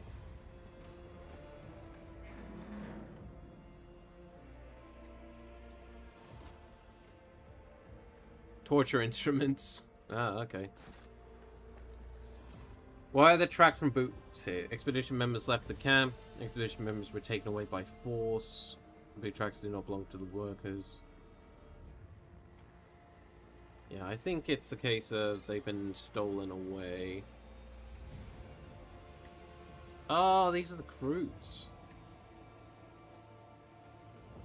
who ransacked the camp.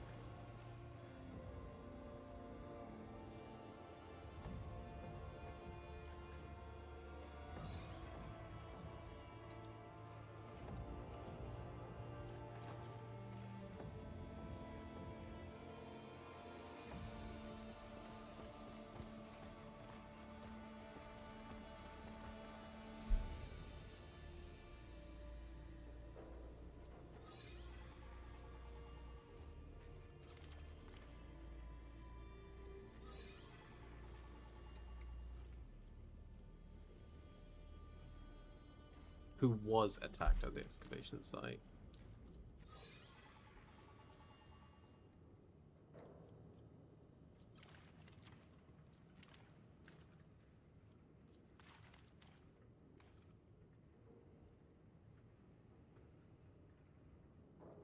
Yeah.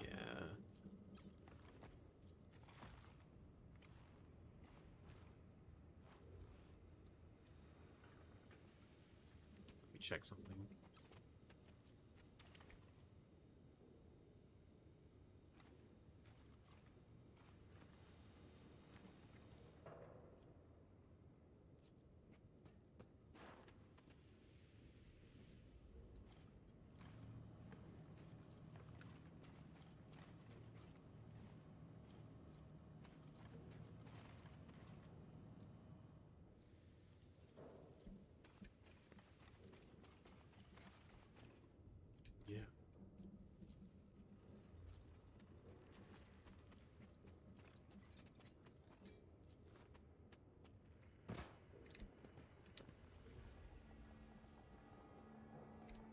Yeah,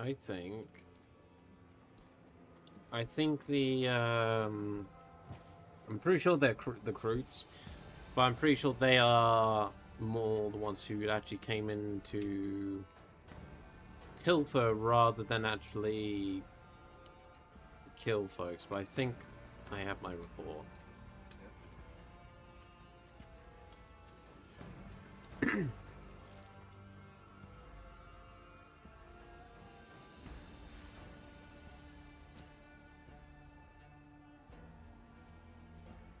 Have you learned anything useful?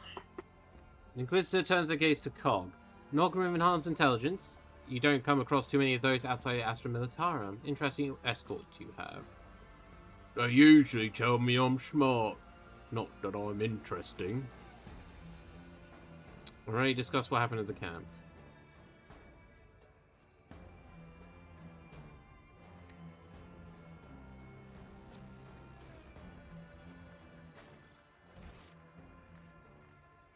Yeah, no, I'm going to commit to what I found, though I will save quick.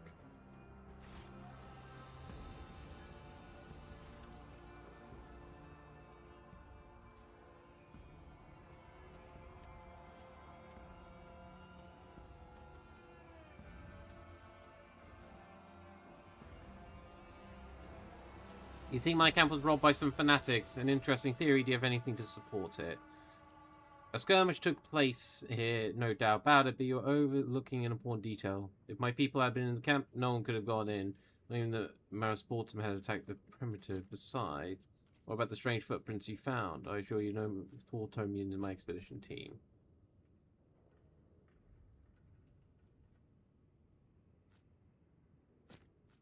Oh, great. I fucked up.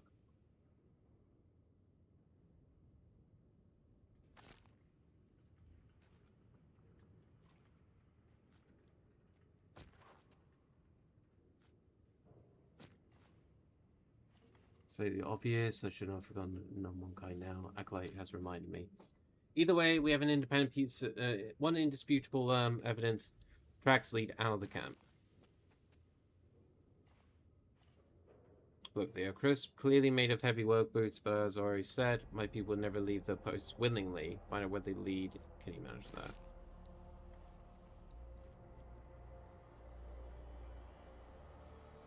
How will I recognize him?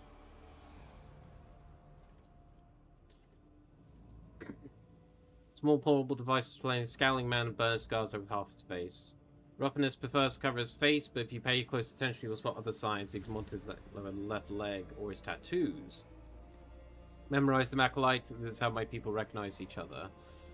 Am I permitted to know the particulars of his mission?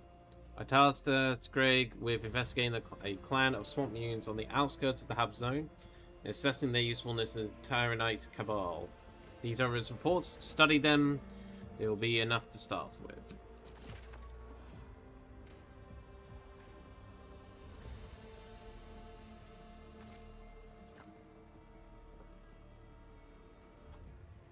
Name given the Xenos by ignorant lower hive dwellers who wanted attention, perhaps how the Kroot use their own benefit.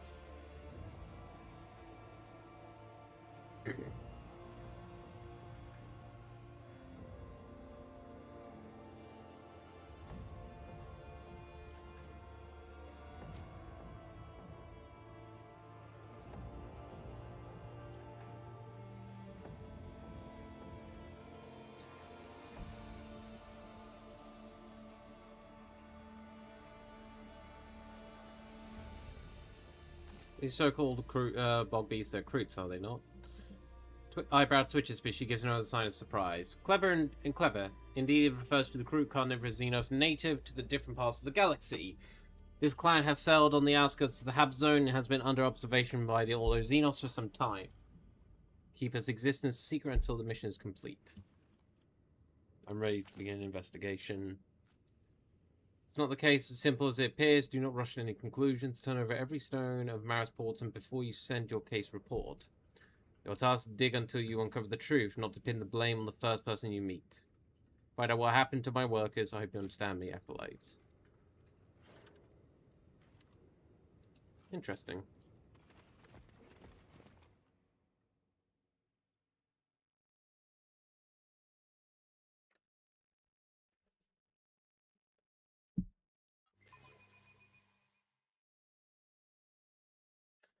So far, we've been combat free for the moment, but I'm sure that will change.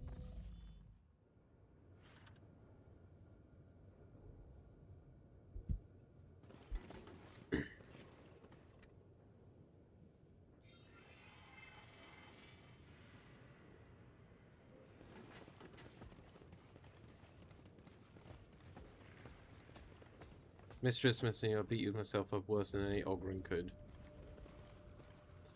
People leave no witnesses. The old Recoligo was lucky to receive a quick death from a gunshot to the head.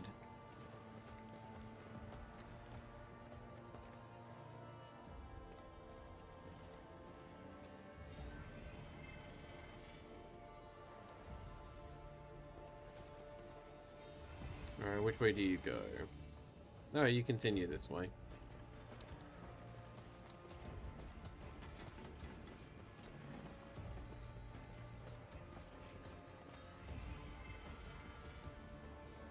Yep, back up to the surface of the lower town. Ooh.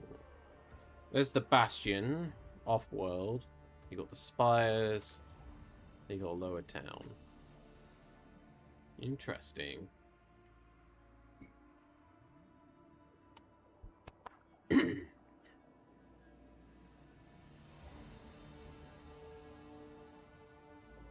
Yeah, 2 seconds. I'm gonna grab myself a quick little snack in the form of Smarties.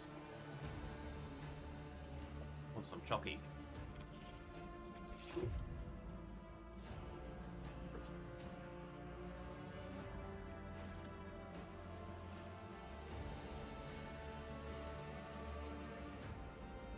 Ba, ba, ba.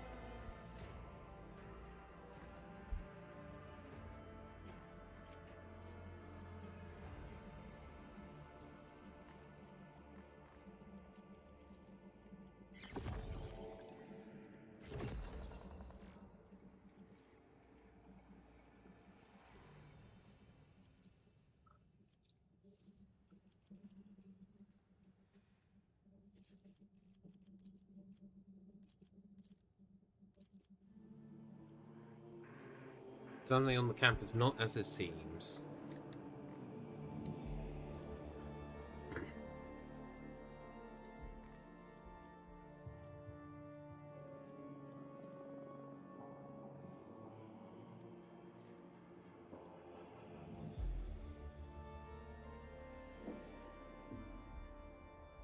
Oh, okay. I don't want to do this just yet, I think. So, okay, this is us being able to, like, complete our reports. In accordance with your sacred command, I here humbly report the conclusion of the investigation of the mass disappearance.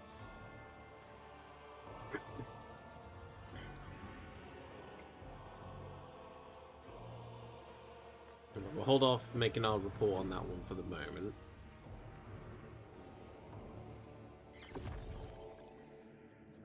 Agent's mission.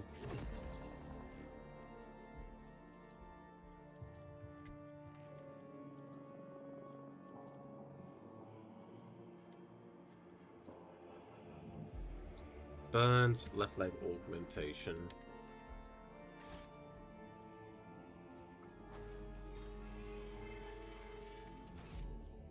I need to remember we're not done with our investigations just yet. Oh, the Acolyte must submit a written report on the case once the workers have been located. The vital status of the targets is not important. Note the time, place, and circumstance of submission. The report are Acolyte's discretion. This is a cool little thing. Like, we get to, like, play detective, essentially. We kind of get an insight to what, Oh, no. There's multiple footprints that's gone out.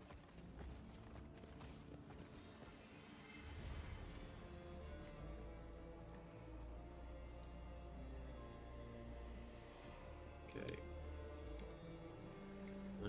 Before I follow those ones up, let me follow these.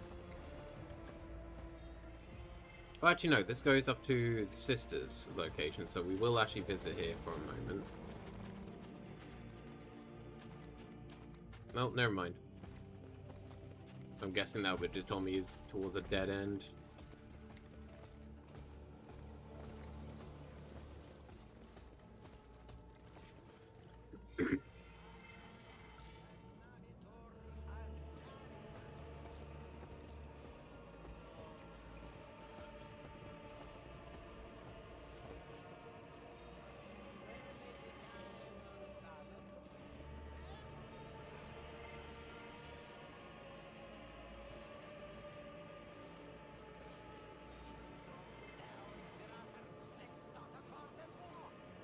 Grab those goods very quickly. Oh, fire grenade, hell yeah.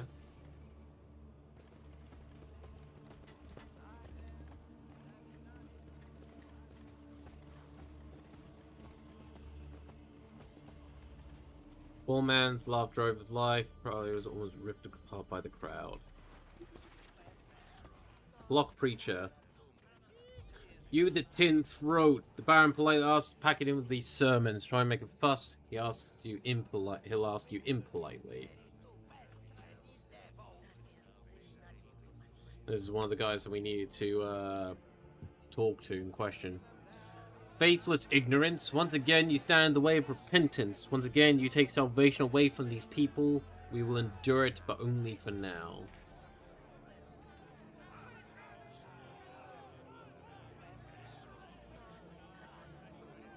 Yeah, endure it. That's what the God Emperor told you to do. The rest of you get out of here. Don't you have jobs to do?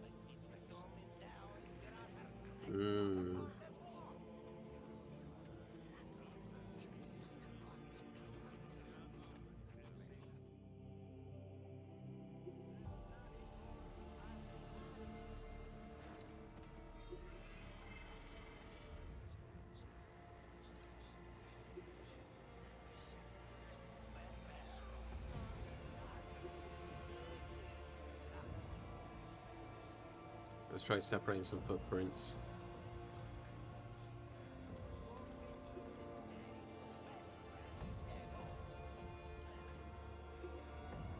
Okay. Can we talk to the flock preacher?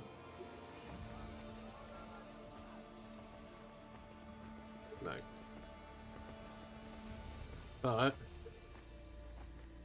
we have a couple of leads we can follow this way.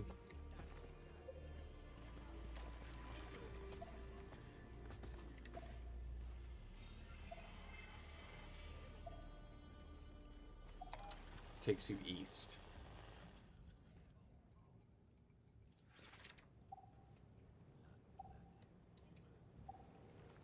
I don't know which way east is. I'm guessing it's this way.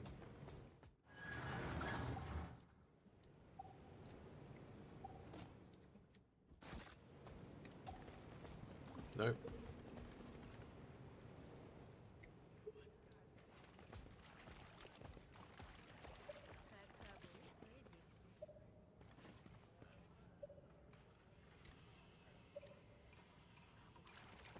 Alright, this way we need to go. Oh, hang on.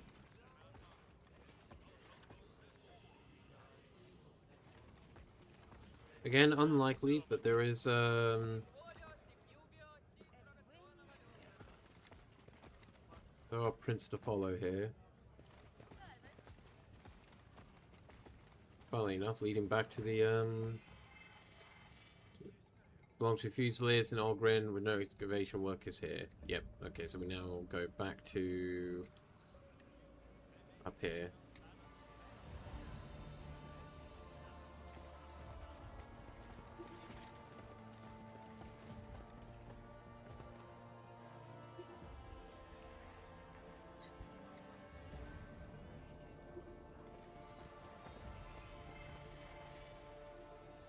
Disperse locals to locate the footprints. With a lot of clean shirts hanging around here, what do you think they'll do? Guest him stash or something? So this is the upper section.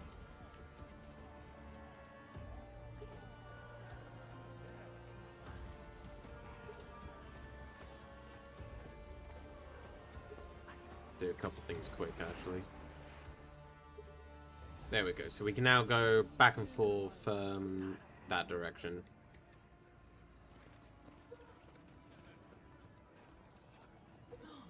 Inspect. Each portrait emphasizes the distinct figure of a subject, usually painted, and depicts the bounty on their heads.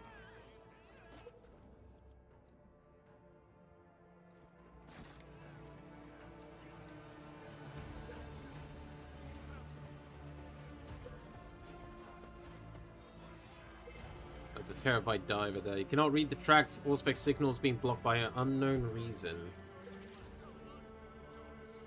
Are you looking for something here, Master? Indeed.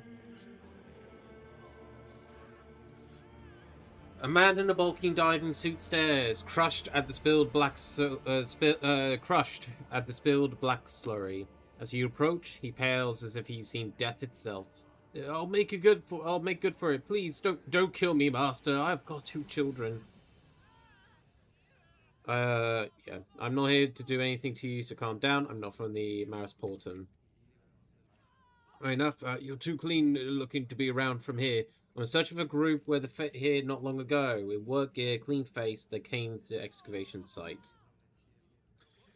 Plenty of folk pass through here. 3 times in the last days. 3 times in the last days. A whole group came through just recently. A crowd went in that direction, towards the upper town. They often hold executions there, and about 15 people ran that way, toward the houses. Though that was a while ago, and some headed to the water.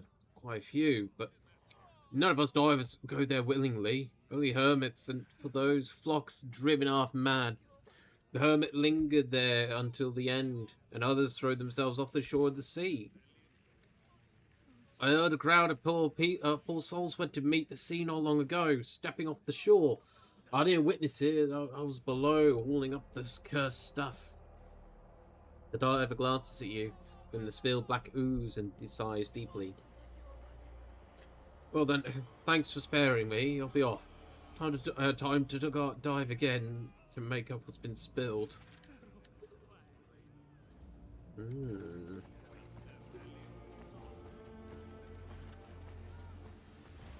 Release the divers, and I promise you an easy death.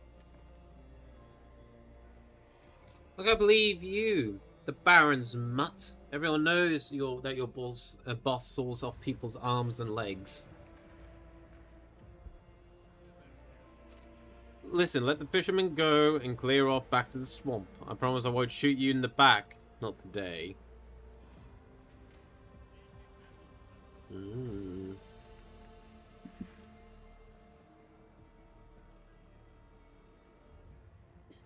Sure, we'll do that. These stinking fools are our best shot at some loot.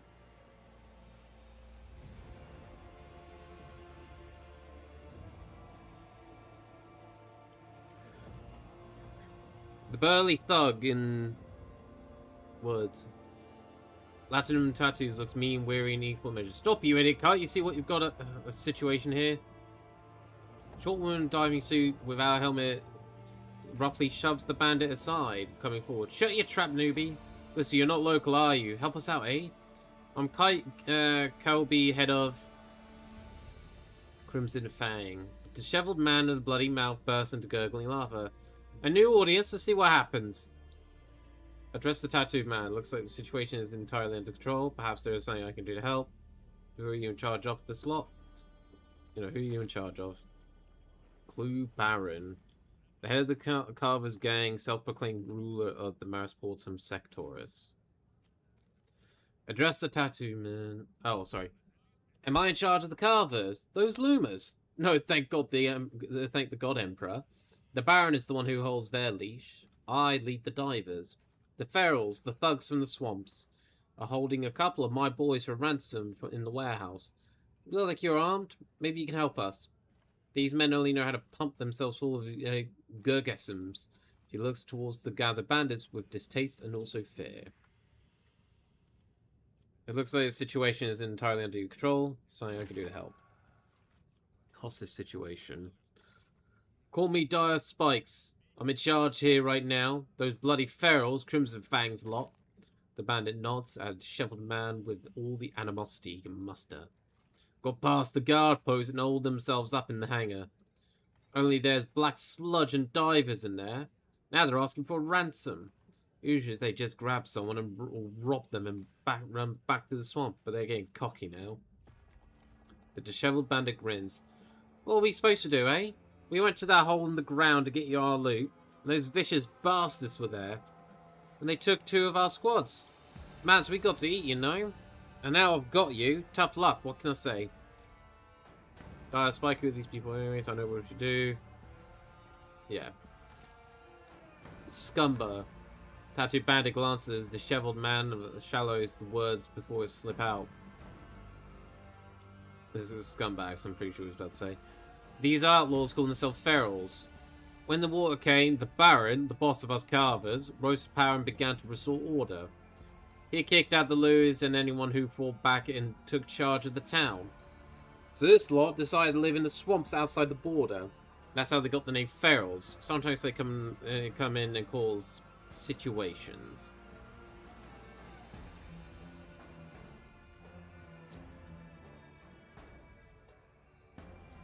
Alright, why are you attacking the fishermen? They have nothing for you to take.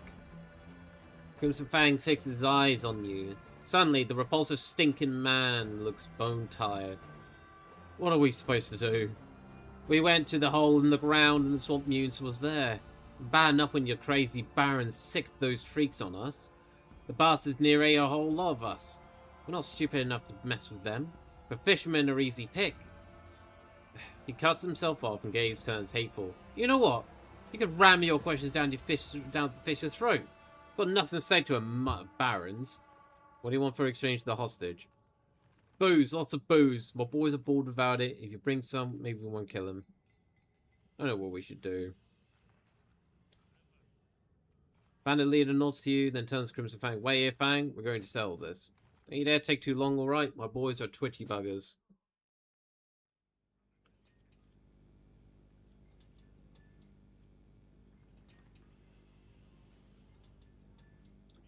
Yeah, no, we're not putting up with this bullshit. Just attack. Breaks into a toothy grin. Yes, come on. Yes, Commander. Spike looks at you a few seconds, then wearily gestures for his men to let you pass.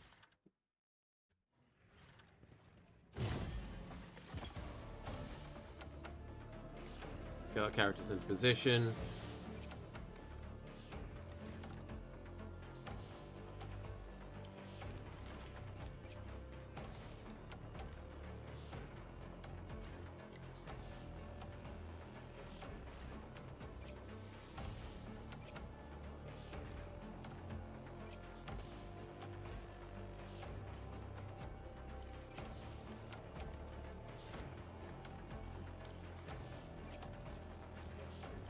Swap you there, put you there.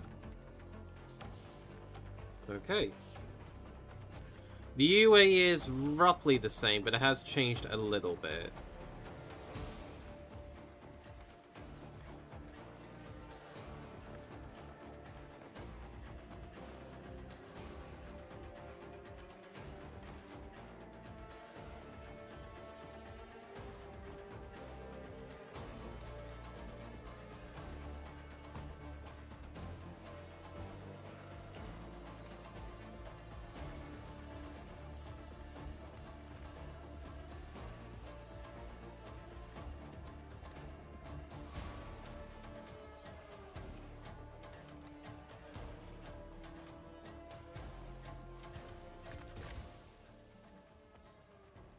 Oh, you can do targeting.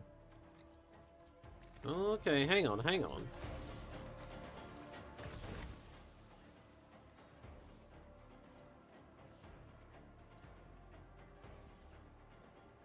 Oh, let's try it.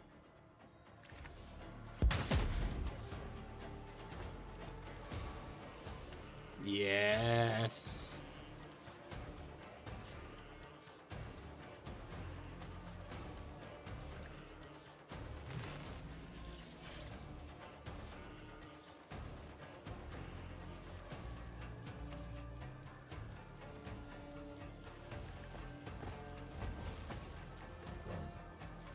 Oh.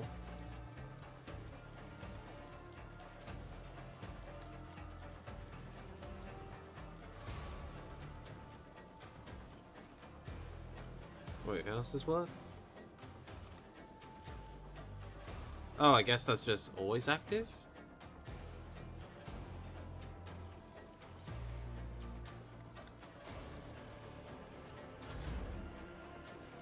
Hey, Raven. You stream for an audience, but I'd rather give you a private show you won't forget.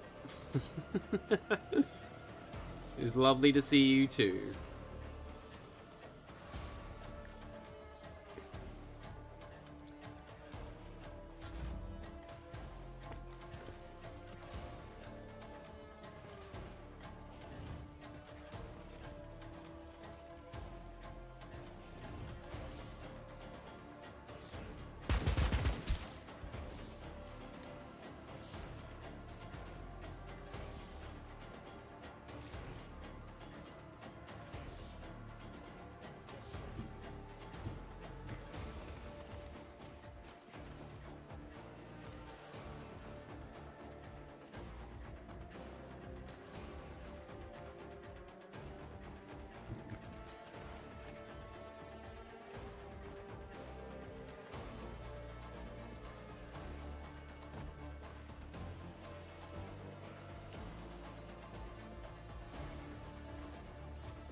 There we go, we set them on fire. Running gun. Oh, I should have done this. It's fine.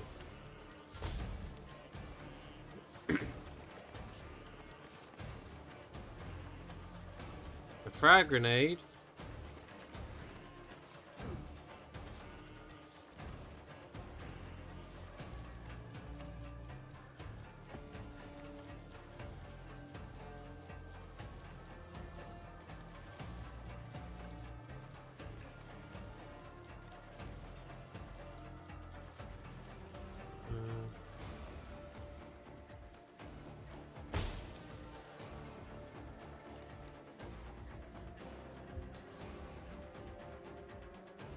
Okay, no, I don't need to do that right this very moment, but...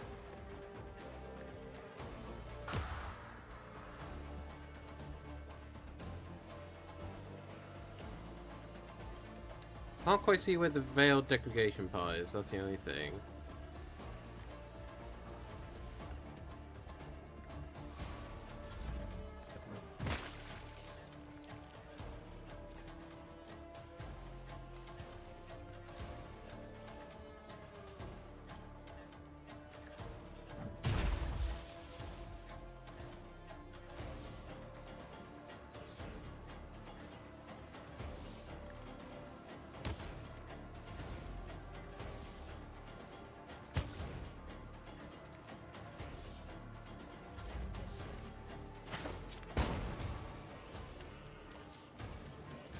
Okay. I'm learning how this goes.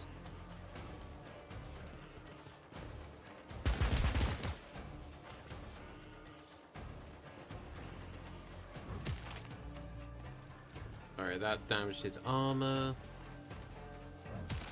Armor.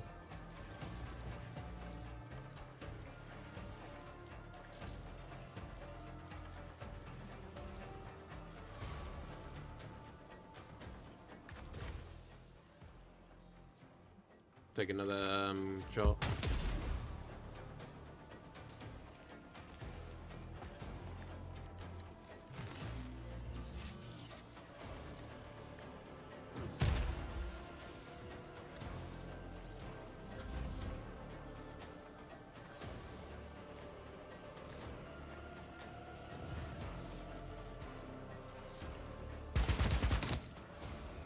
Oh, okay, that's good. I'm gonna get him to take a turn. He's on 1-2-A. Use the damage charge to get rid of that. B.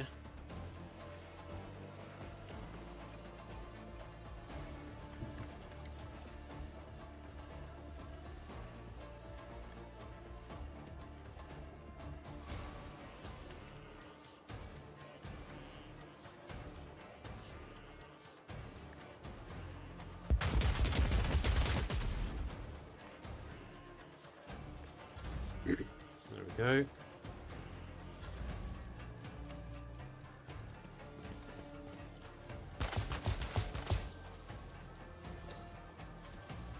They're really trying to recog.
Okay, so it's their turn.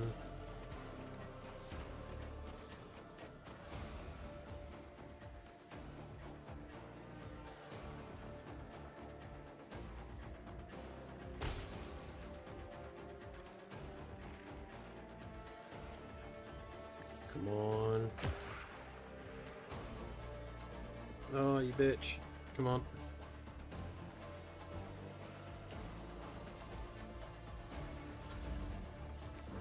Nah, there's another one dead. Okay, we've lost 2 people. I can live with that.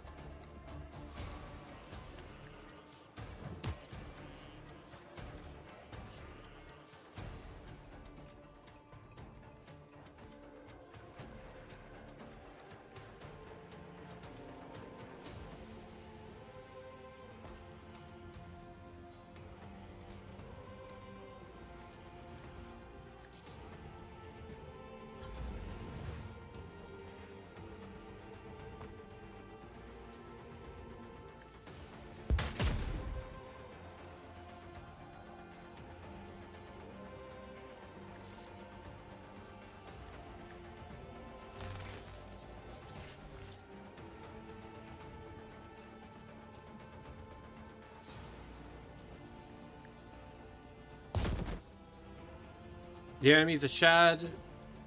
Oh, I can... Okay, so I've broken the morale completely, and I can either... You know what, we'll end combat. Oh, okay. It just lets... They just all keel over dead at that point. Collect all.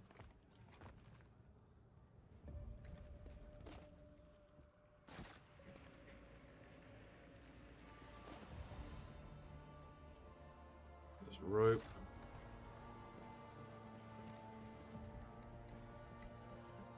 Seeing black sloshes around the inside of the barrel, strange. It's unlikely a waster to restore such care.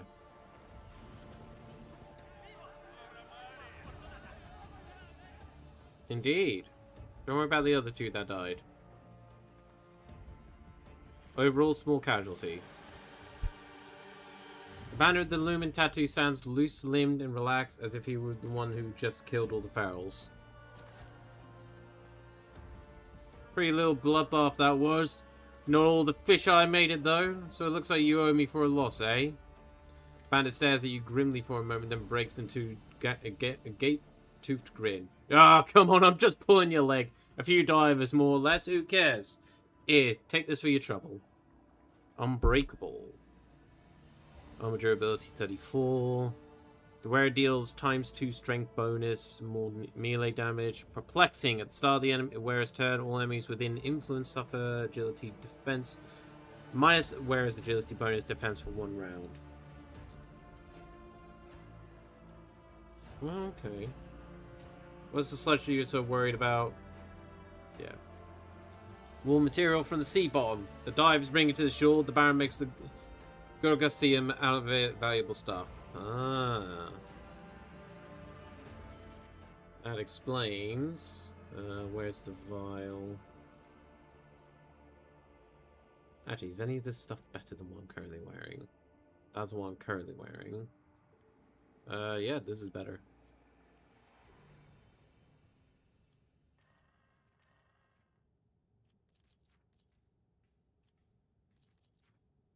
Okay, I guess that's what it looks like normally then, for the moment.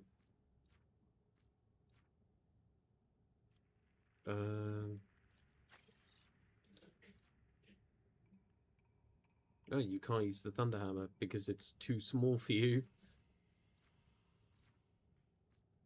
But, oh, okay. Ruffian armor's actually worse for you, so not going to bother with that. Yeah, that was the stuff I was looking for. Black oily liquid lazily flowing in the cracked injector. Combat sim that reeks of chemicals and stagnant water.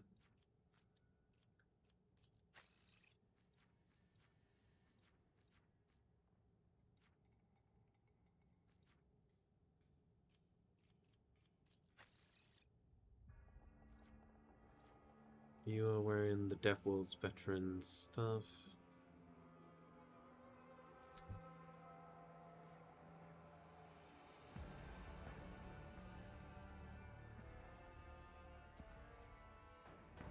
Might as well pop that on.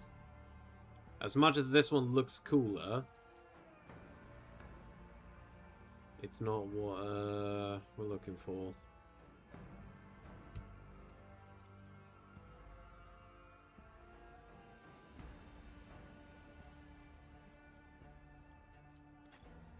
You get the flak chest plate on as well.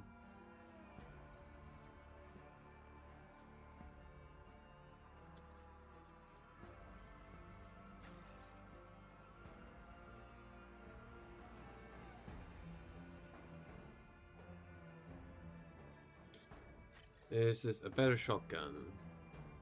Brutal shotgun is better.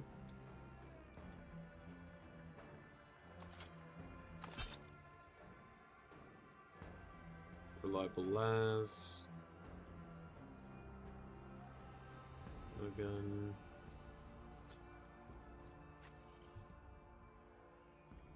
Do I give you the two-handed weapon, or do I give you the axe? Oh, I see why that's a good weapon for him. Alright.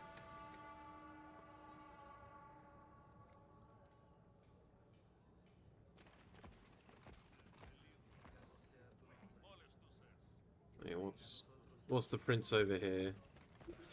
Probably a dead end, but yeah.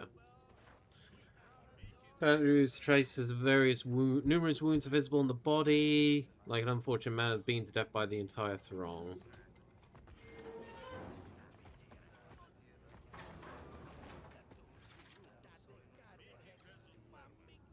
Sleight hand. Swashbuckler's cloak. Oh, okay. That requires the Eldari.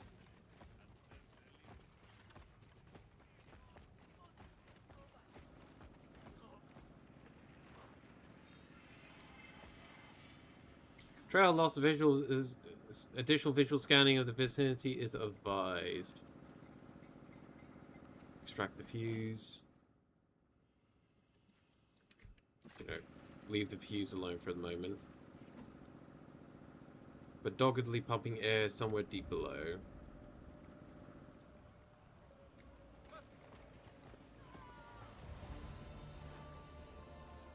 Corpse of workers without service number identified. Alright, this gives us easy access back into this area. I like that we are making ourselves little shortcuts as well. Alright, Flock Preacher. You got much to say? Nay, of his all-encompassing forgiveness that reverently inflict gaping wounds, let them be filled with pain.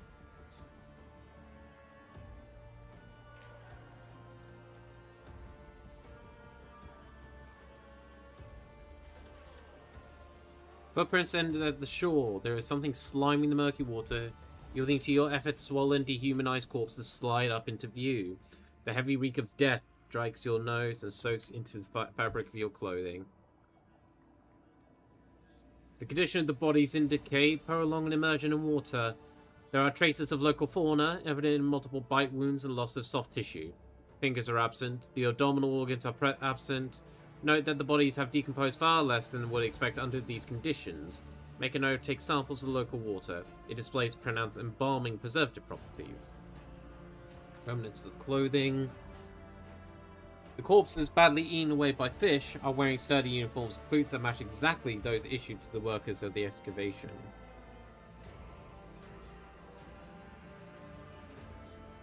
Look under the clothing. The fabrics clings to the slick corpses, tears away the sickening sucking sound. The pale, water-swollen skin has puckered so much that identifying anyone is impossible. Note the water's unusual impact upon the epidermis. Macreation, that is, wrinkling and peeling of the skin, typically affects only a drowning victim's hands and feet. In this case, though, the entire body is edematous and almost liquefied by toxins in the seawater. This regrettably greatly hinders identification. It suggests someone knew of these properties and deliberately disposed the bodies here. Look around. The drowning site is secluded, yet it remains fairly visible from the nearest islets. Islets. The inhabitants may have well seen something. Address the preacher. Do you know anything about these bodies? It grieves me with a sorrow as wide as the river, to speak plainly. I know not the fates of these poor fallen, only that they long ago sank into the sinking abyss. When my steps brought here an unworthy servant of his, I found the bodies, foul and unwept, hurled into the waters without benediction.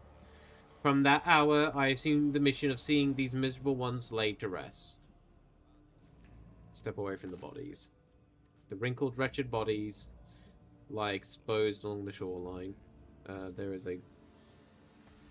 That's... Okay, there is a type situation there.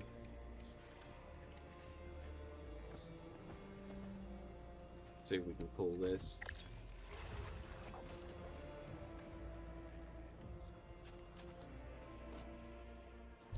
Some free boots.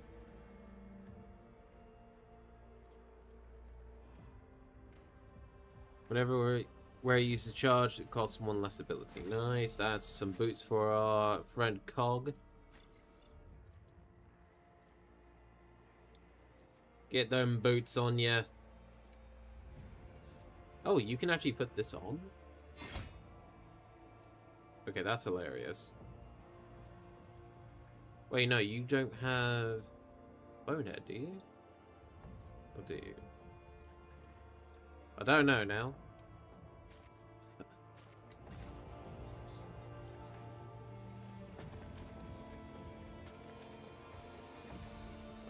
The corpse of an old man showing signs of mutation. His fingers have fused into fins, severely crest protrudes in the nape of his neck. Judging by the rust covering the bottom of the boats, they are frequently used. Black coating inside been left by the catch.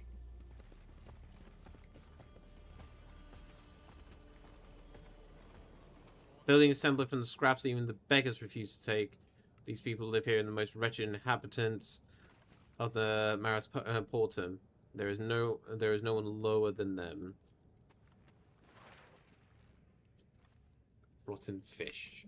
Two hermits are leaning over a corpse stripped of clothing and only a gunshot wound in his chest, clearly trying to think of the easiest way to drag into the sea. Another hermit, an old woman with an malformed appearance, stands nearby, muttering something in a vehement voice. The Ogre growls, and despite having received no order to do so, takes a heavy step towards the hermits. What are you doing?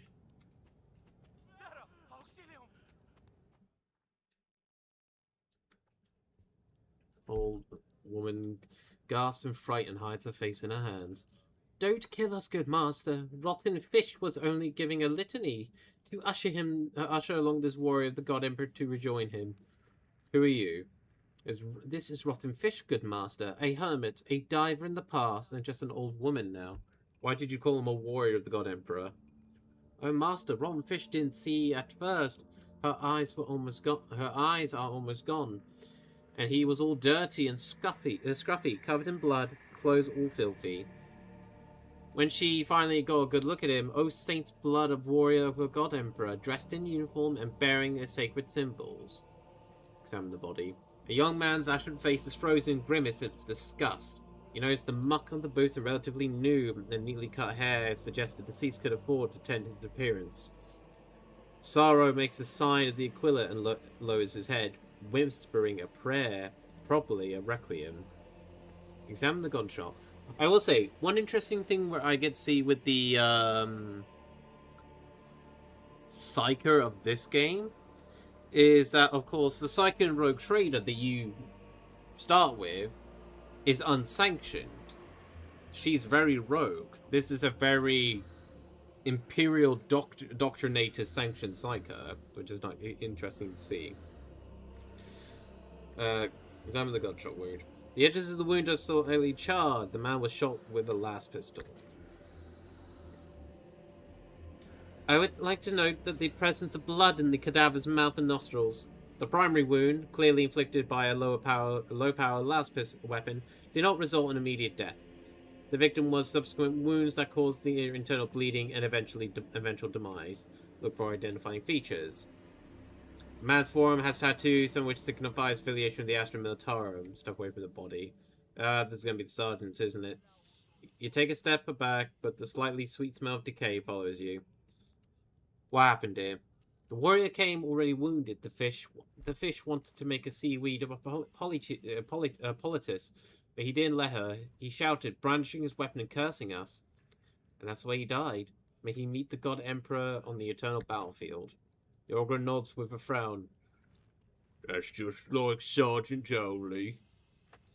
Came here himself and just died like that. Sounds suspicious. Could be that you were the one who shot him instead. Resistance, search the foul-smelling old woman. Search the woman quickly and definitely. You can certainly say the certainty did not pocket anything from the body.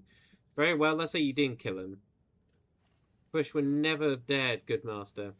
Why is he undressed? As soon as his spirit departed, people took everything he had. That's just the way it goes. Noble master, so don't be angry. Why let good things go to waste? Cog, do you recognize this man? I'm sure, I bet he does. Cog slowly walks up to the body and looks at it for a long time. Suddenly he lets out a soul-wrenching howl, and it turns to you with an expression of utter turmoil. It's Sergeant Owley. He's all dead. The abhuman growls and pounds his fist into his own forehead several times. Had to protect him. Sergeant Owley was better fighting. The sergeant is dead. What will you do now? Abandon the Ogren. I helped you, but now you're on your own. I will never abandon this boy. The sergeant's dead. What will you do now?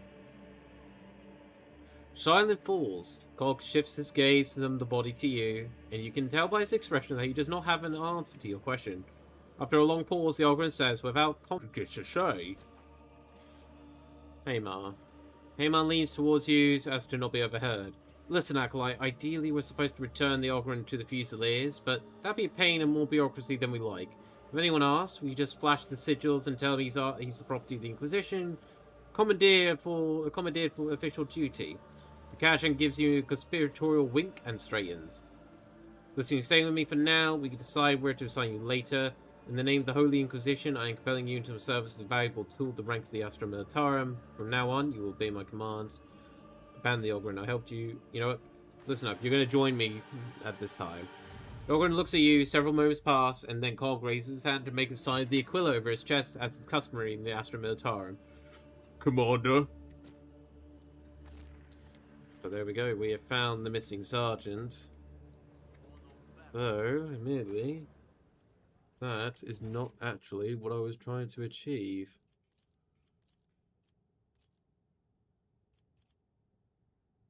Ogrim type bonehead.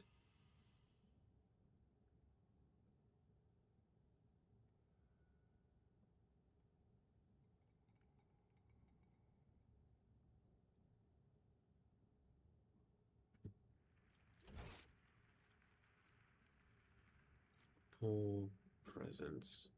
What's presence mean? Respect and fear, amicable deeds. Okay. Alright, there's more on the details here. Dead end. Ferals. So, the three looters beat down those beggars a lot. Sergeant said there wasn't many now because they got scared. Wouldn't have zone. Drowned workers. Baron prefers to hold public executions to keep record of all killed by carvers.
Okay.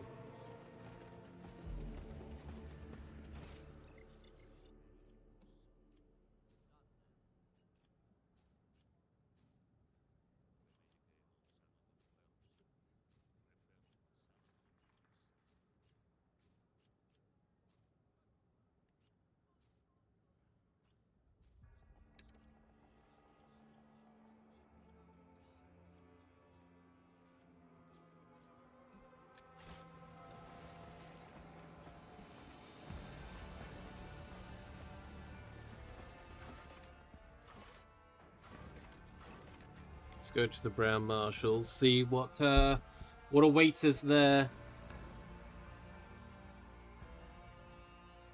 That's just straight up a crude sniper on the cover here.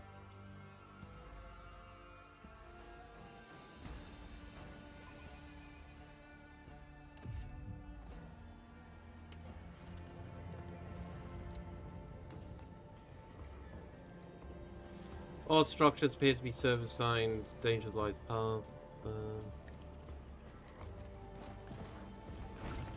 Side traces. Hey Wurzags, how you doing? Warhammer, the Dark Heresy. Indeed, the Dark Heresy is here. This is the Alpha. I thought I'd share it all with you today. Although, because of my own mistake, that's the irony.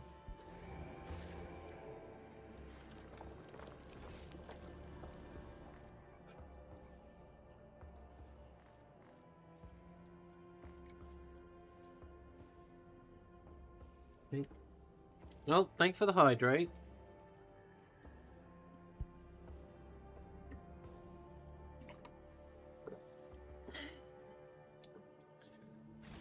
I will admit, like, one thing I will say, which definitely will not be covered in this alpha, I'd imagine. But, if we somehow get an orc to be able to join our group, I'm definitely getting the orc to join us. New lead acquired. Each target affected by shockwave shots suffer -1 morale. The heck is shockwave shots?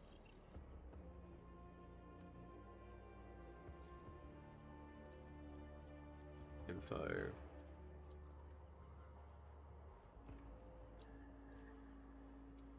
Does not have these features. Okay. Soldiers' grenades or ranged. Oh, okay, they're a soldier thing. That would be your job, isn't it? Oh, you could be either of you, actually. You know, I think it would be more badass on him to have the eye patch. Look, it's got a little skull on here as well.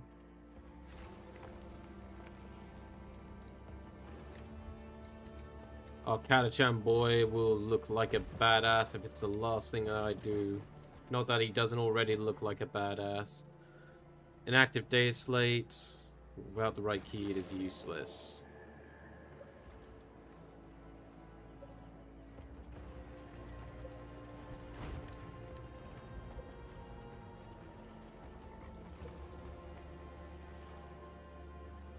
Examine.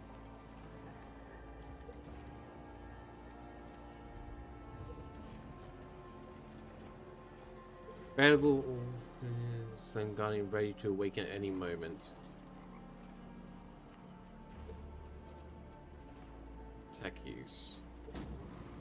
Access received. Activate generator battery.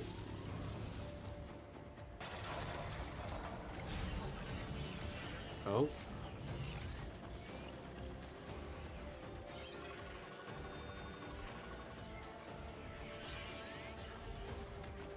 Well, that's Mechanicus and Skitari.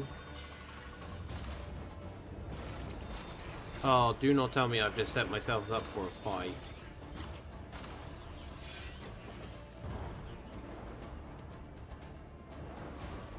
I have, haven't I? Reconnection power supply units required. Objective cancelled. Higher priority detected. Protect the servo congregator. Initiating elimination. Ah! Bollocks.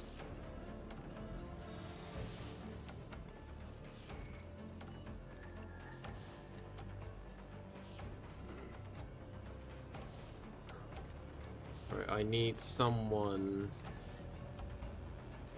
Oh, I don't think I can actually go anywhere, can I? No. We have been ambushed.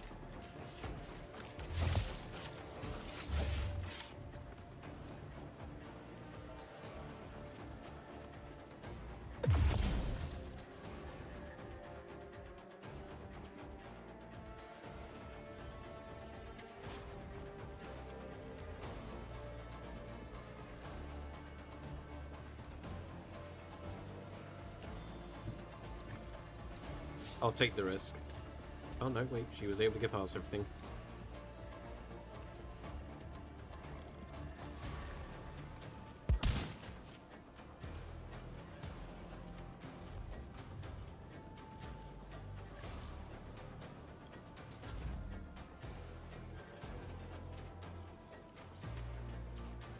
Alright.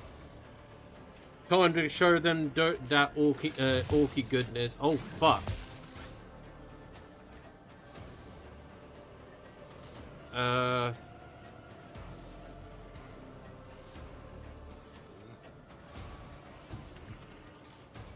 That's not good.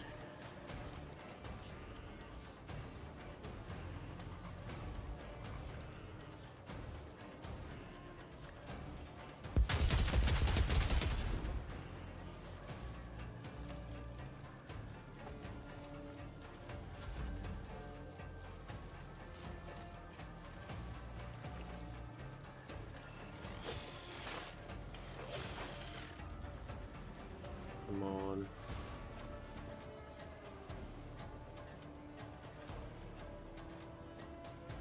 Once activated, the start of his turn, the generator increases the central mechanism energy. But oh, wait.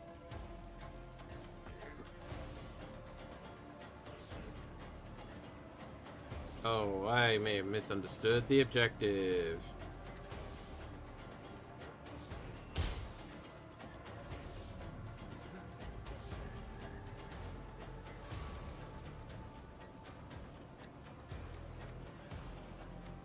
Oh, there's no real good groupings.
Bollocks. I'm gonna have to take a risk.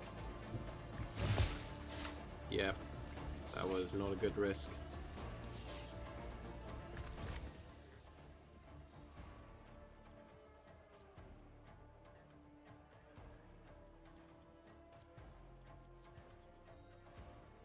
I'm gonna take a risk.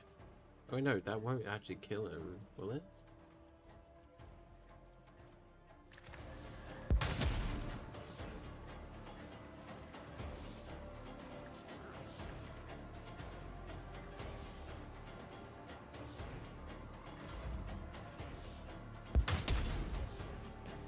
Well, bollocks, there goes our Inquisitor. Oh, sorry, our Acolyte.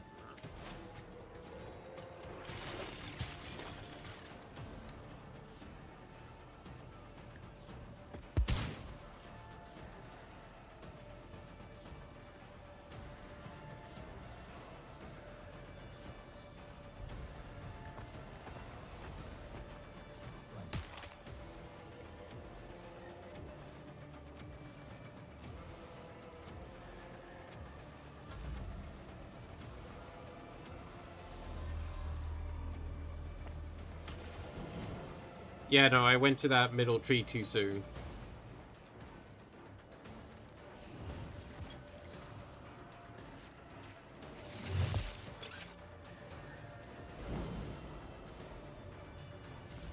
Wait, they have heroics? Oh, they have heroics as well.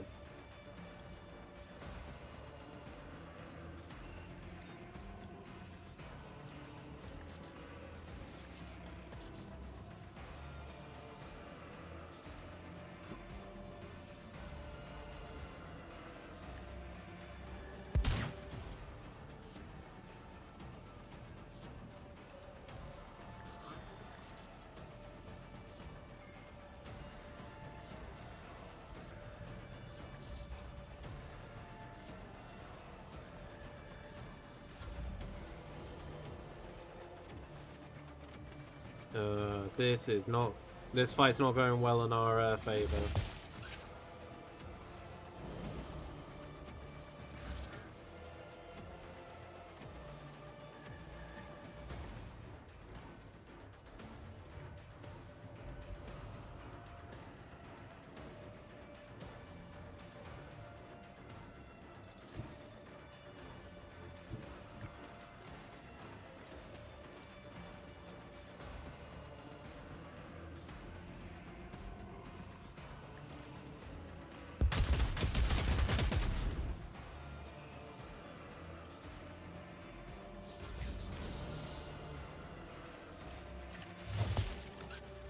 Oh, she's down.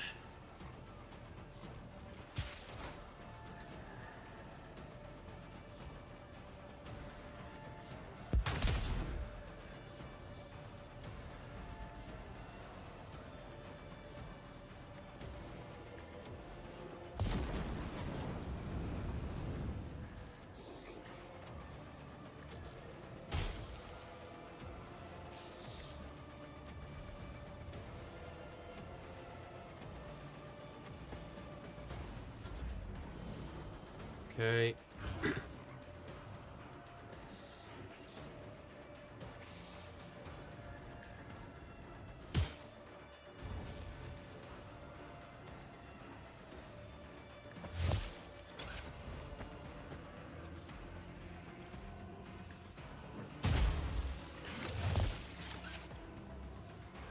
Oh wow, they just got an immediate attack back. That's not good.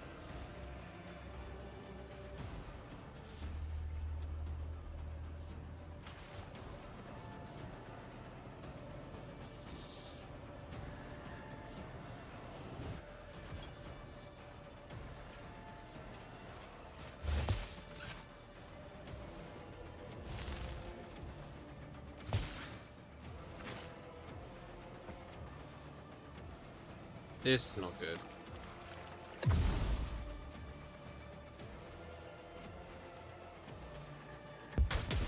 I mean, if we fail, that's fine. I can always just reload previous save, which I'm hoping is an autosave. And I'll remember not to turn on the thing.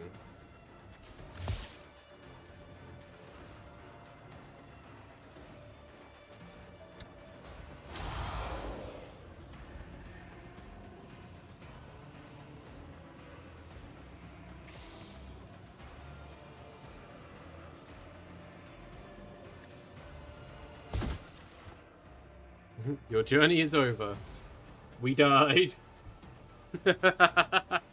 Oh man, that yeah, that could have gone better. I misunderstood a couple of things, so it was like, okay, I have learned now. But also, just don't turn on the generator. I think that's the #1 thing I've learned. Don't turn on the generator. Or if I do, make sure that I've disposed of everything first.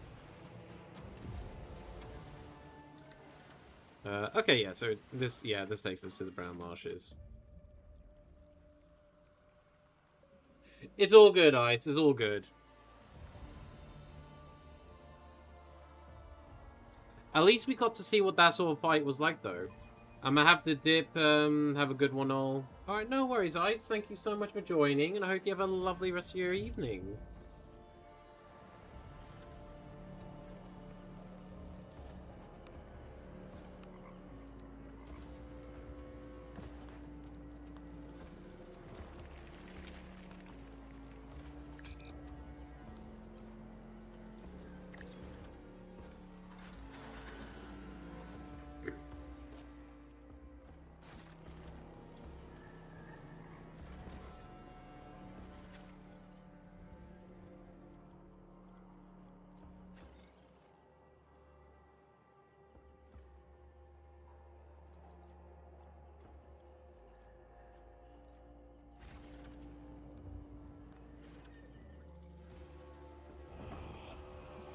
Oh.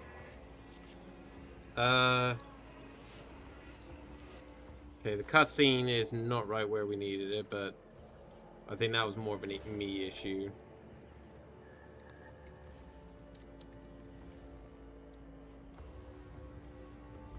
Yeah, that's where the recruits are.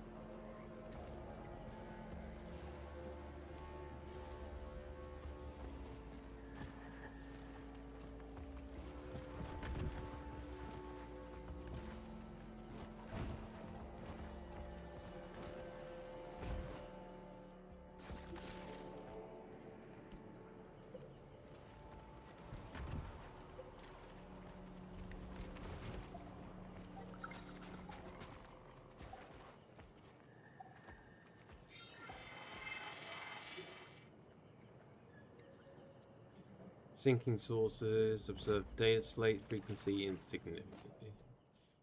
Okay.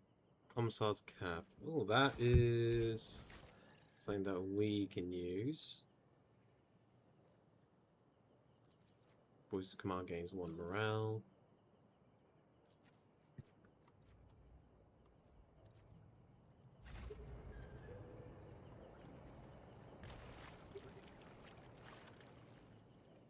Examine the terminal.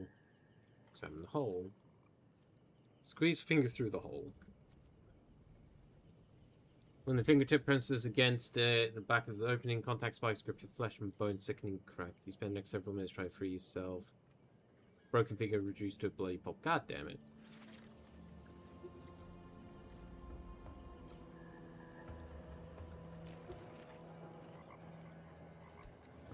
Ready to awaken at any moment.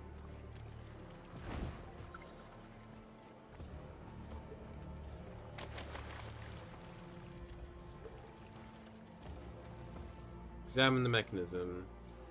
Step away from the tree. Because I'm not repeating what happened last time.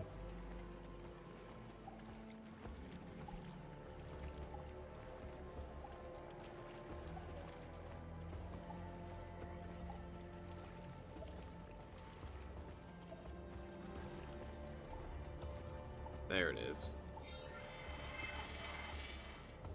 Scanning area, fragments of human body have been identified in layers of the swamp. The sickening squelch. A human torso emerges from the swamp's filth, devoid of legs, arms, and even a head. Patches of grey crust are visible on the skin.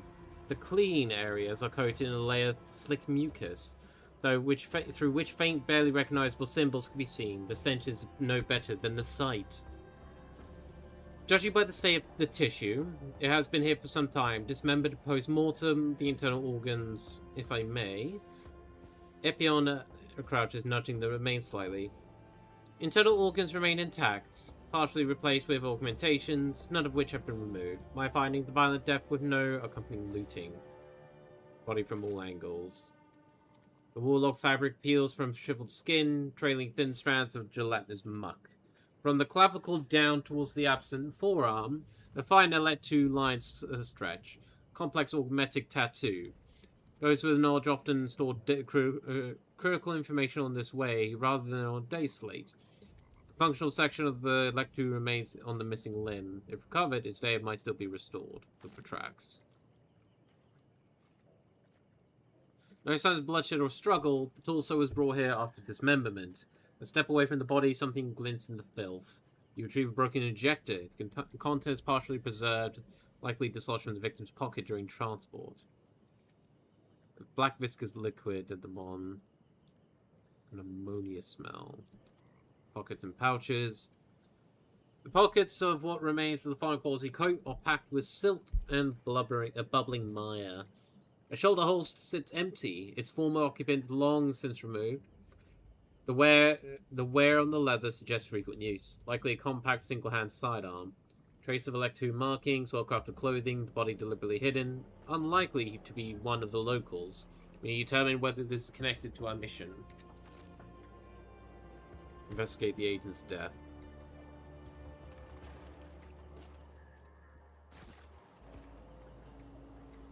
That is leading us to another location. Activate the generator? Fuck no.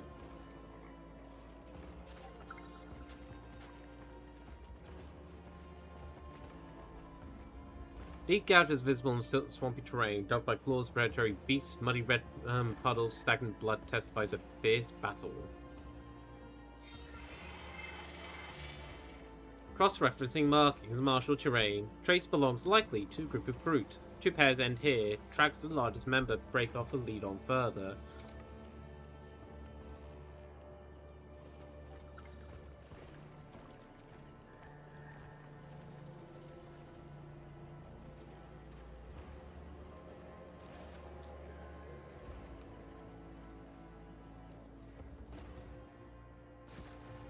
Go and can you grab these? Best piecemeal collapse protection of someone judging by the marks did poor job. Inside a crate plastered with bandit symbols, skeleton and broken fingers sit curled up in a purloined ball. Inside the tent lies a line of piles of bones, the deep marks on the massive claws and beaks. Oh, I see. These are not things to pick up anymore. They can be pick-up items or extra information. Another day stick. Feathers, gnawed bones, and few shiny bolts, the humble possessions of a large bird.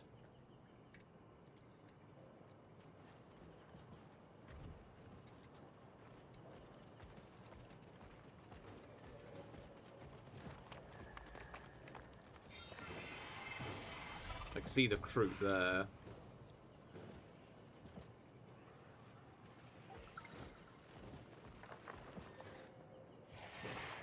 Alright. This is the way we actually have to deal with them. There's still footprints going this way. Oh. Oh! A severed head! A larvae of local insects spill out of the rotten mouth with every shake. New clue has been found. Further trajectory is impossible to calculate. That is interesting to know. Okay.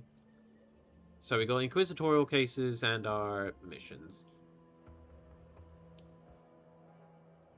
Roughness Scraig says dead. Location marshy area in the Habs Zone outskirts. Primary objective establish circumstances surrounding the death of the agent of the Golden Throne. Yeah, I need his arm, don't I?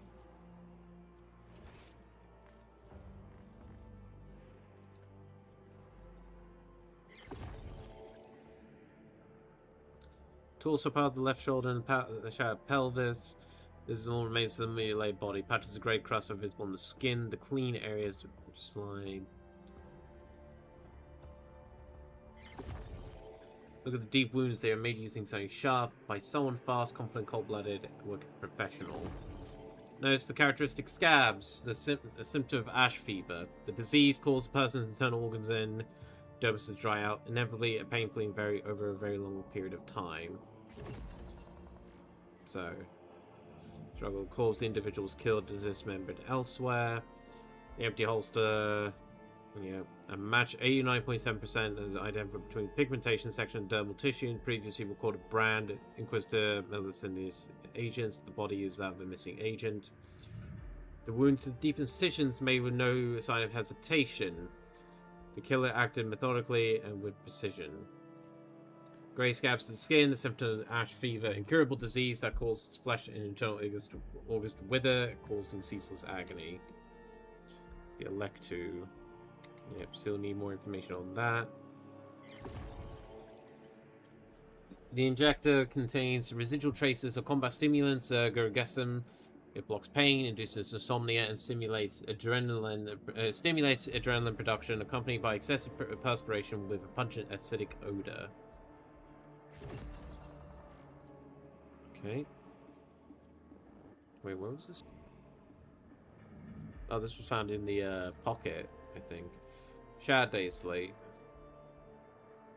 Cryptid likely stored within. Signal from the Day Slate led to the body in the mire. The owner was dead. Rotting head.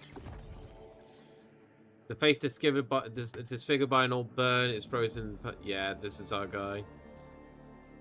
Belongs to Millicent Sinter's agent. The nature of the wound indicates the head was severed from the body found in the mire. Scene of the incident. Melted rock outcrop reveals a trace of unusual shot. The shattered data slate was discovered nearby. Strange trajectory seems to be firing someone significantly taller than himself. Okay.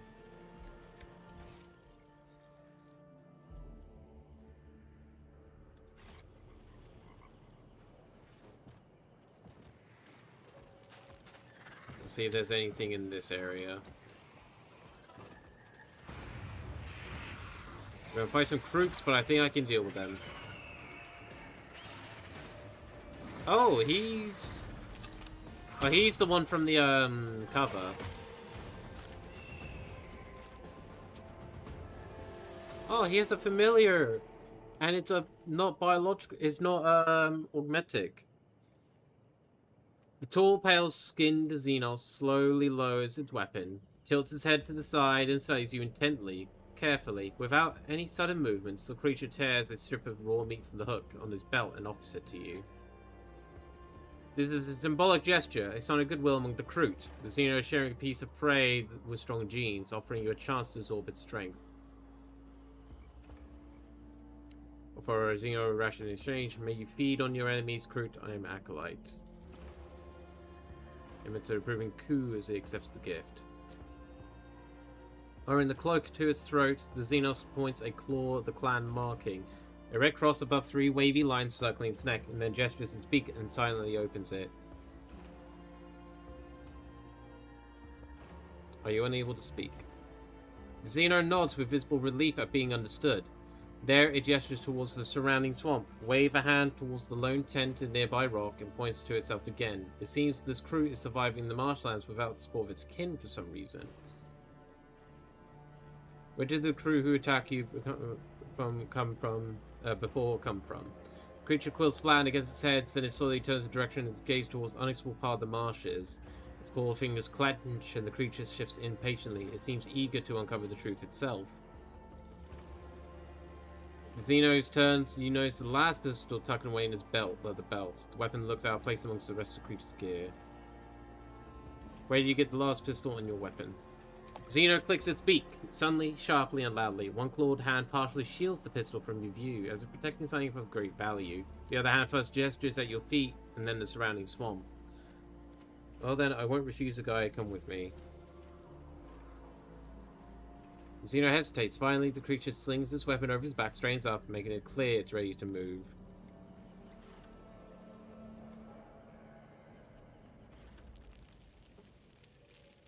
You were searching for something in the swamp when we met, weren't you?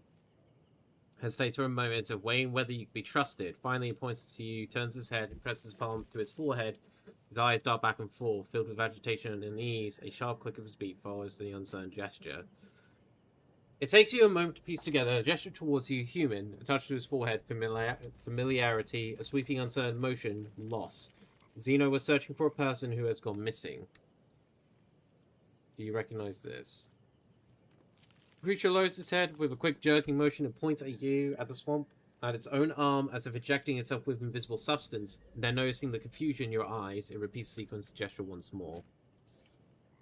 Silent and pantomime, Xeno still does not provide an answer to your question. Okay, that's fine. He does recognize. He knows what it is. Shows Severhead. Do you know who this person is? It's a mournful croak. Upon seeing the grim find in your hands, the creature reaches towards Severhead, seemingly intent on taking it. This is the person in the march you were looking for, wasn't it? Gives a sharp nod. The beak gapes wide as if screaming, yet no sound emerges from his throat. Who was this person? Begins gesturally, frantically attempting to explain what remains you hold. The only thing you managed to discern that the deceased was known to the Xenos. He knew the location of the outcast camp. He would occasionally bring offerings of food. Judging by the irritating hissing, not all of them were good. Proper meat. Moreover, the man was deeply interested in both the outcast and his tribes. You begin to understand why your new acquaintance is so apt at conveying meaning through gesture. The Xeno must have interacted extensively with the deceased before his disappearance. Finishing its explanation, the group reaches again for the severed hand and head in your hand. Why do you want the head? Opens his beak wide, aware of the crude's cannibalistic traditions, you have no doubt the companion's mind. Must remind you the body's Inquisition accolades belong to the organizations even after death. As your colleague, I have to report this, but as researcher, I understand your curiosity. No, maybe slightly specific, but the creature ultimately relents. Let us move on.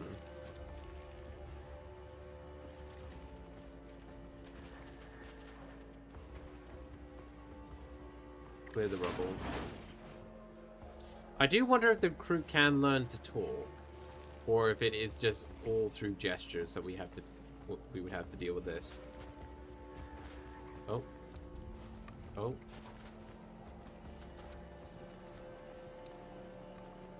Everyone is dead.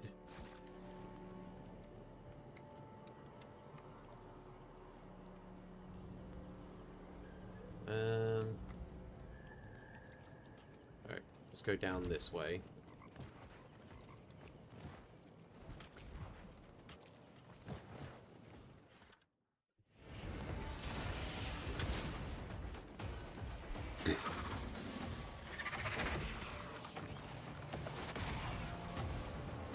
Oh.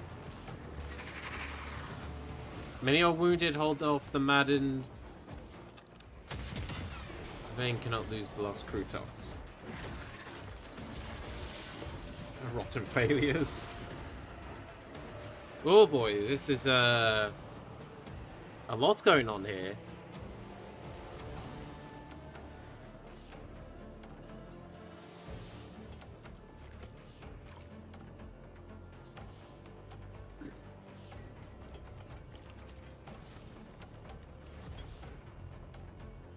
He drew some of them away, okay.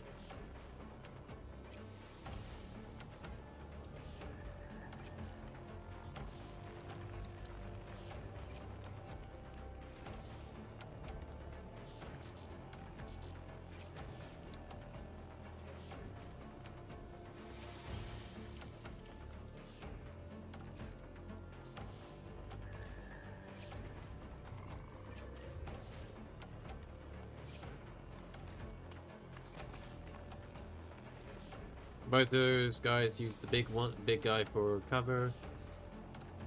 And there we go. Let's head into battle. Oh. Anchor him and run. Do not do him no serious harm. Move soft skin, strike fast, strike together.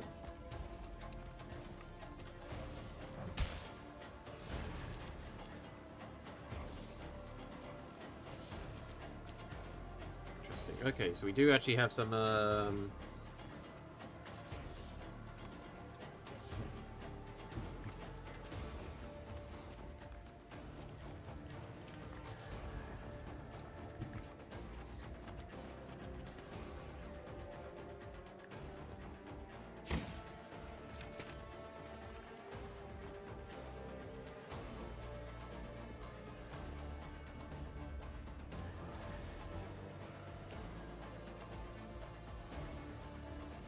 morale, action points, movement points. Oh, there's... Oh, my mic was hiding it. There's the Veil Degradation.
There we go.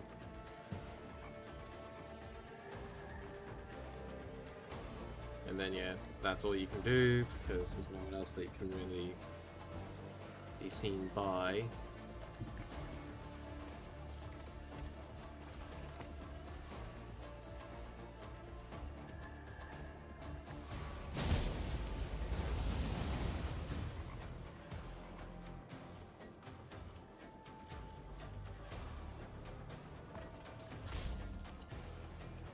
Go.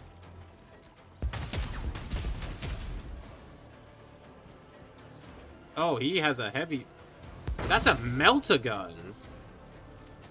The fuck's the crew doing with a melter gun? Holy fuck.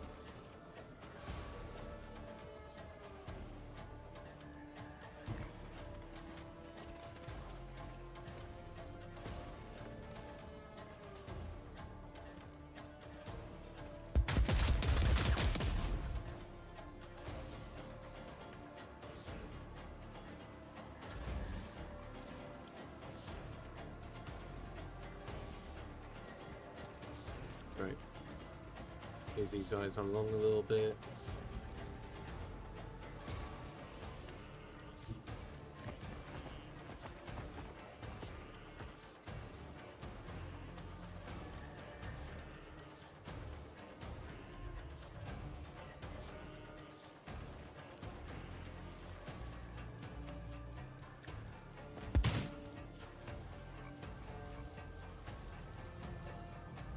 Oh, repair kit.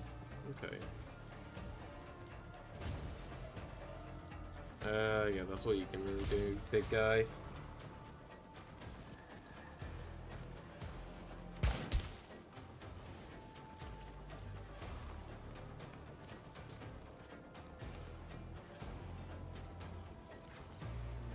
Hang on.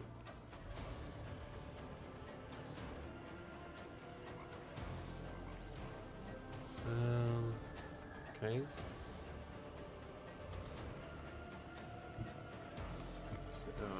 I can't see what that's actually doing, so...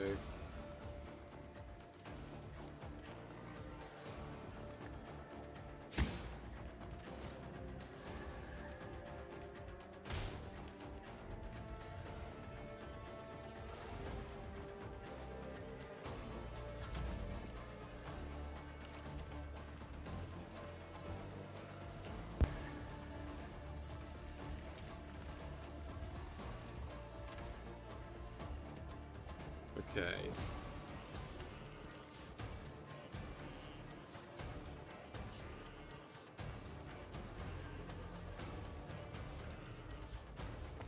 I apparently still can't see them, so let me step out to here. Can I see them now? I can.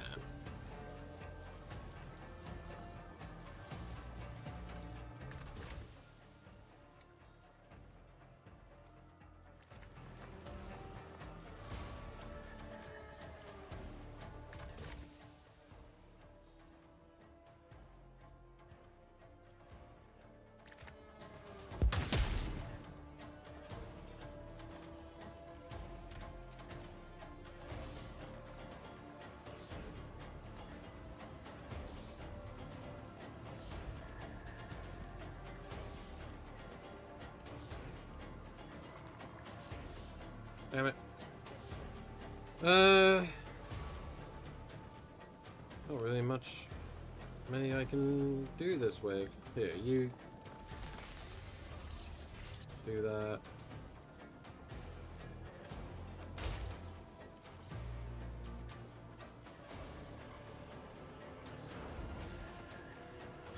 There we go.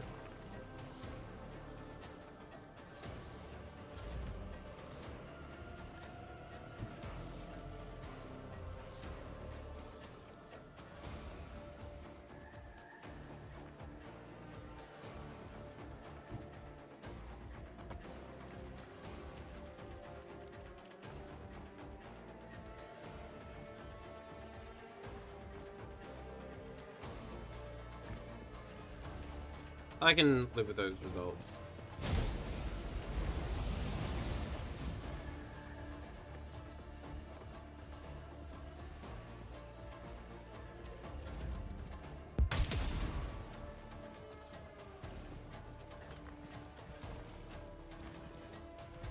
Alright.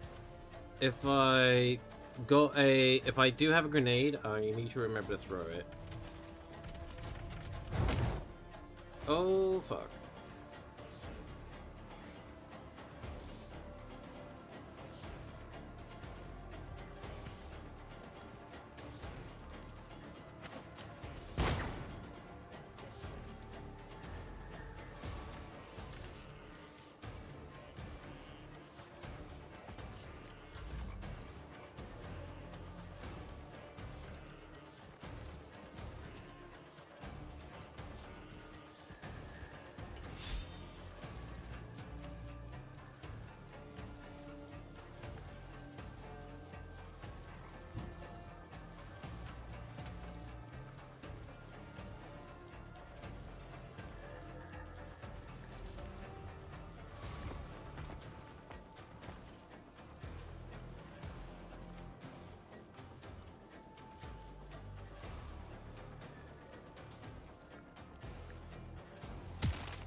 Okay.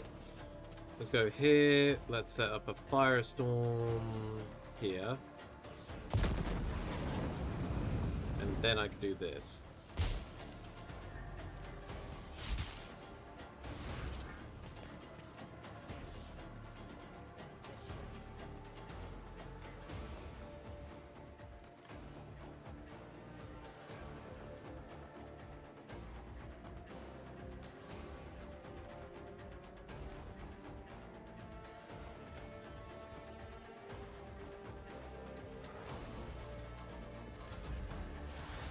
Go.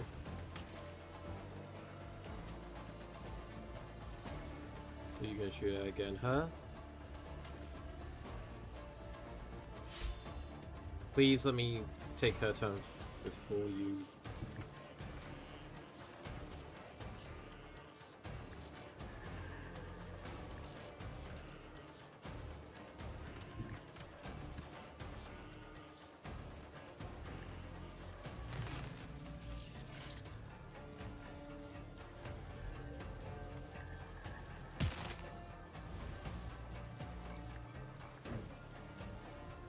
Bollocks. It's fine. It is fine.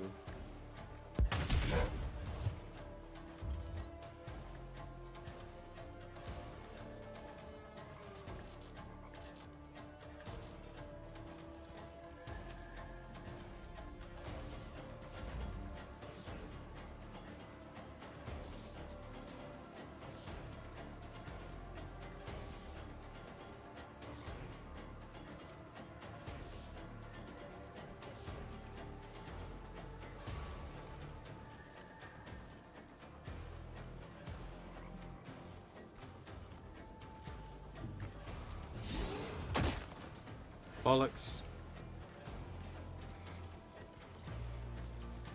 I'm guessing she's supposed to be down.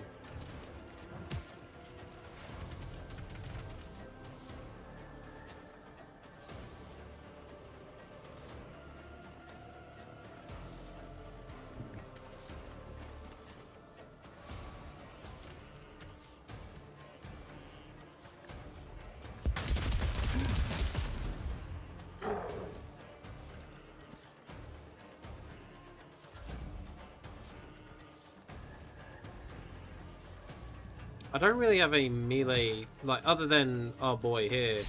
We don't have much of a melee-focused soldier. Oh, no, is it a warrior that I'm actually trying to think of?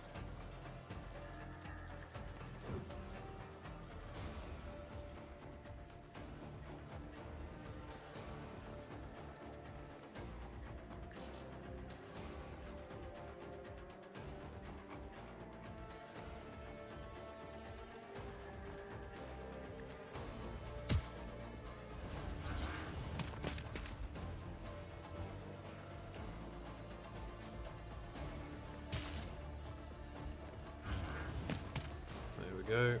Morale is broken, despaired. Nice.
There we go.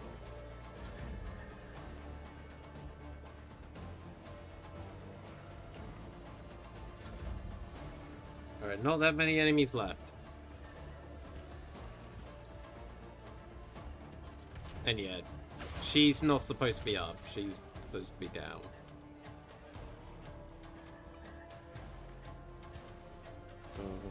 Alt B.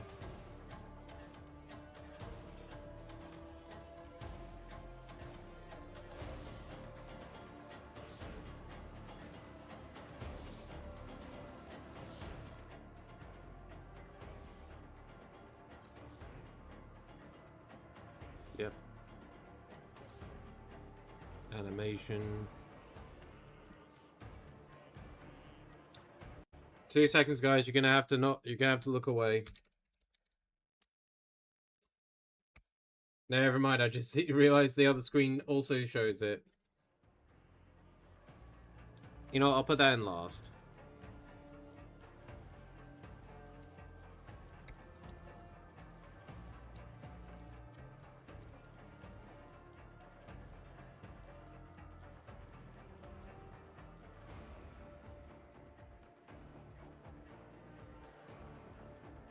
Showing you standing.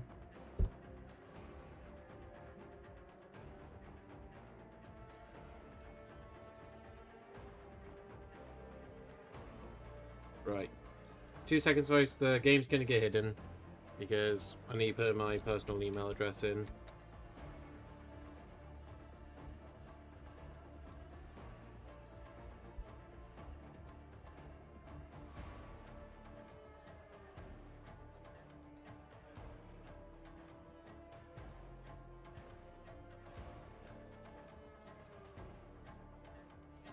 There we go.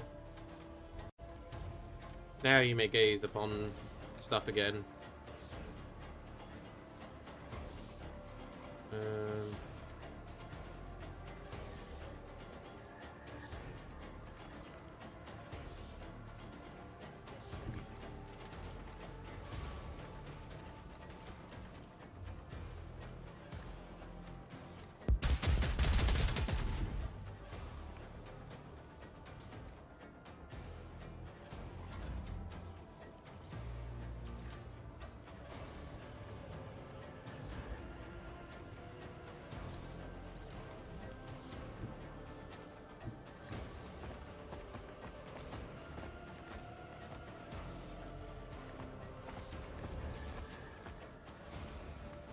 Charge didn't seem to actually do all that much.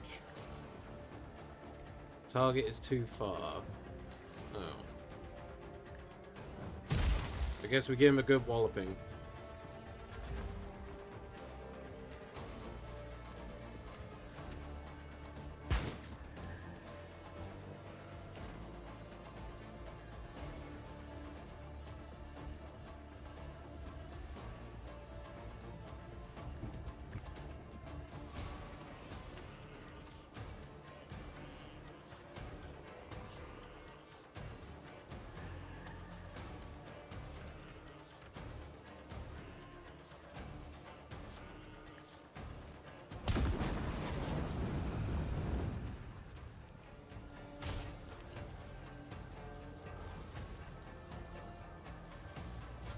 I think I'm supposed to do the fair thing first, actually, now that I think about it.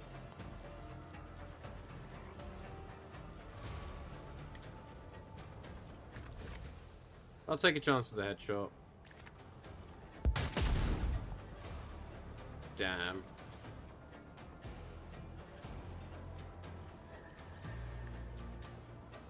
Hey, Albridge, thank you for the head pats.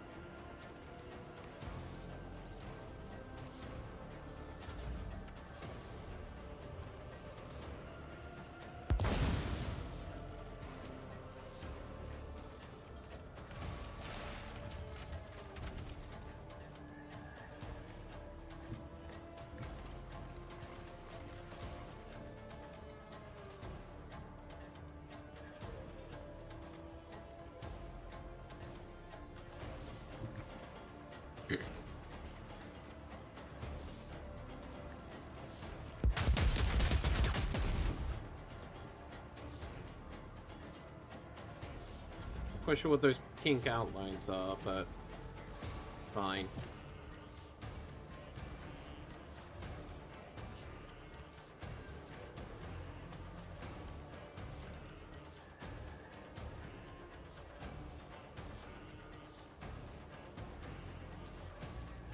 Cage is big enough to contain the mighty beast. Oh, fuck. We have to draw him into there.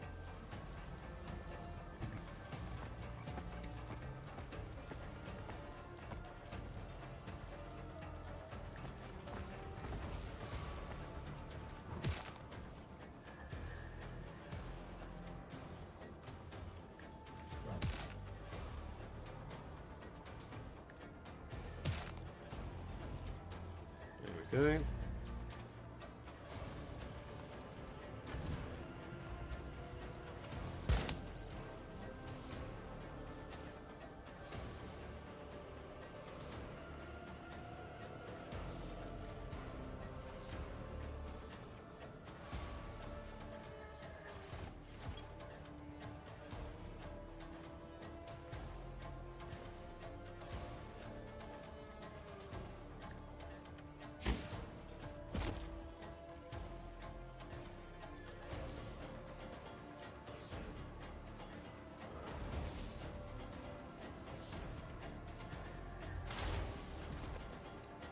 Oh, fuck, I forgot he was fired.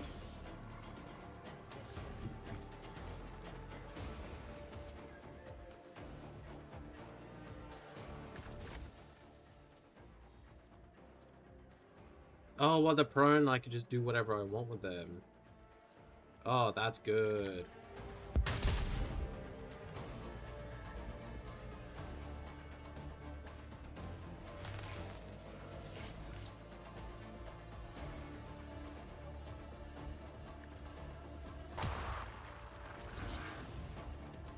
They have become broken.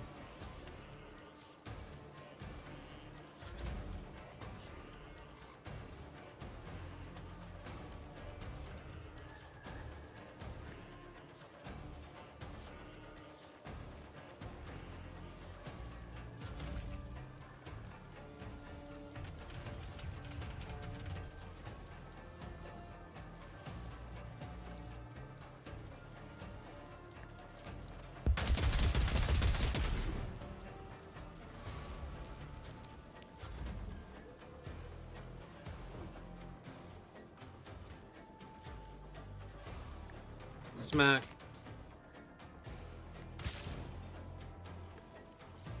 And then... Oh, almost. This... He fainted. Which is basically what that looks like to me. Ow. Holy fuck. Sapping some of your life. Thank you.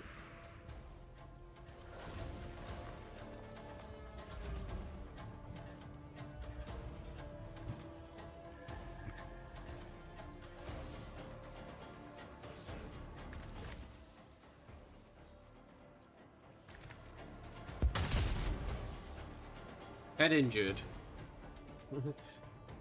Head injured so much he basically has no head.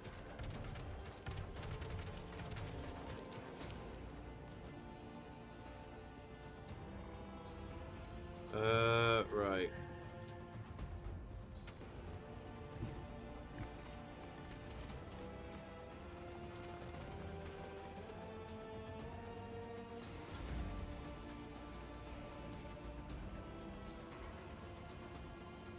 Actually.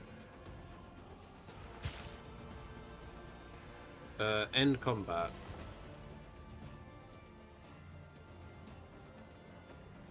You cross the boundaries of the roost, lower your weapon or I will strip your soft skin and blood and devour your flesh. So they can speak. Ours is just a mute.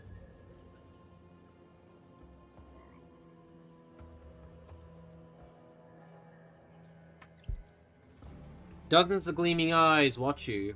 From strange dwellings from high cliffs and from the shadows, Kroot. Carnivorous Xenos renowned for their mercenary prowess. At your feet lie many of their fallen kin, but even more surround you. Every one of them a warrior. Every one of them carries a rifle, lethal claws, and sharp beak.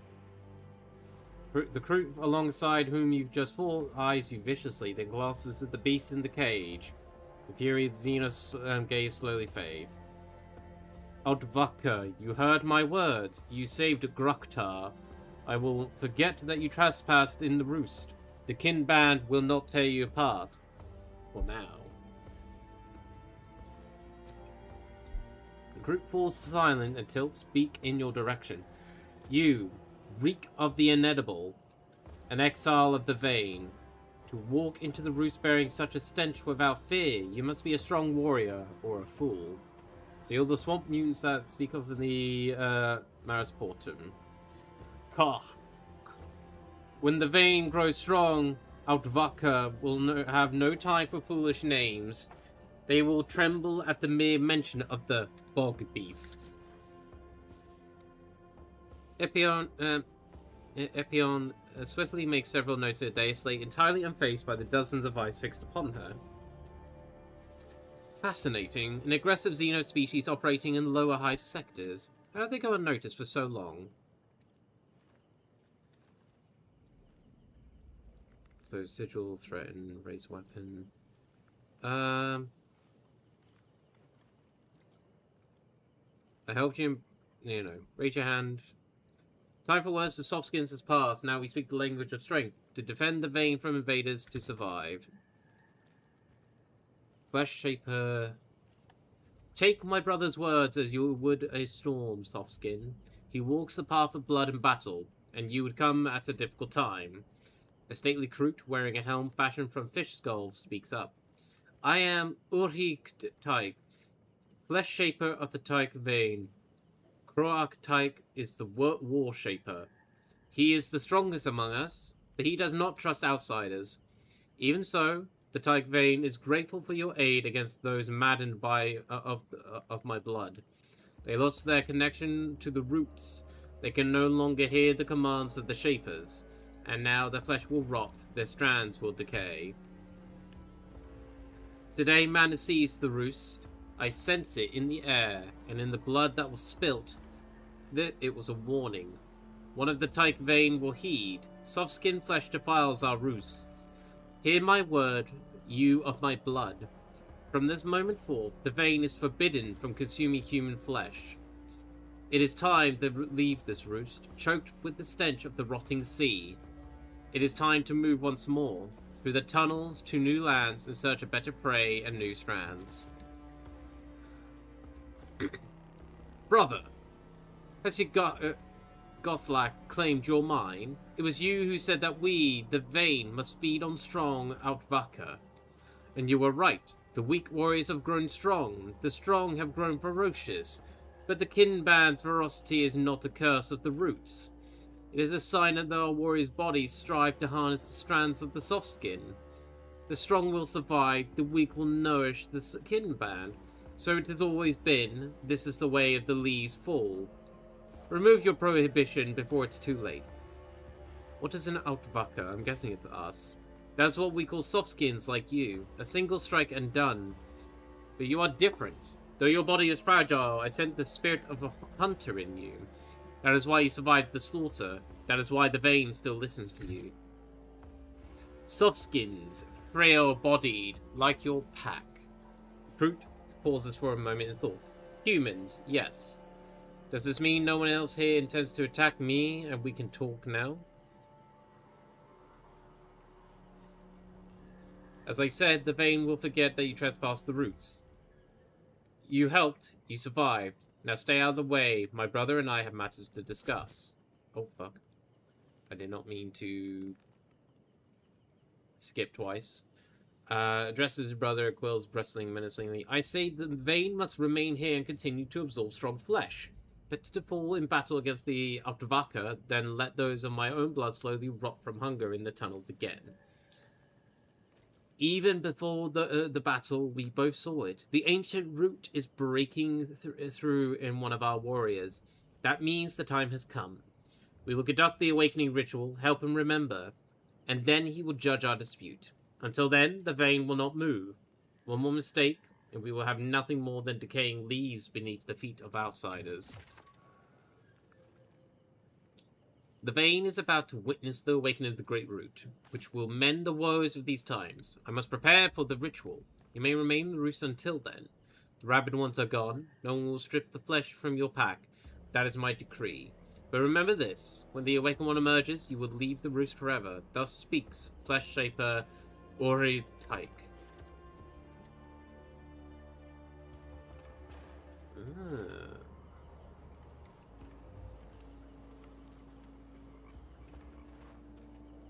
Crew lifespans.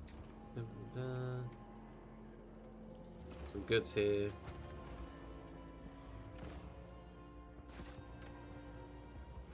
Right.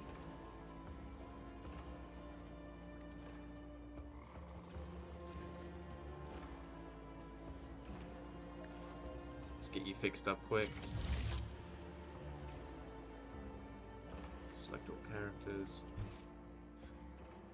So, praying strands. Make a decision regarding the Xeno ritual. Assess the situations.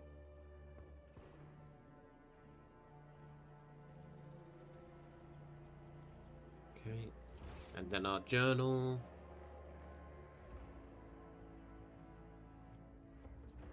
Solitary Crute. A mute Crute alone that survives in the swamp appears emaciated.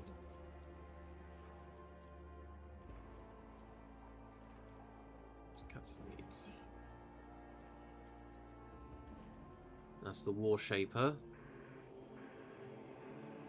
Hypothesis on connection to the case. The agent's life ended in a battle against the vile and belligerent Xenos leading the clan.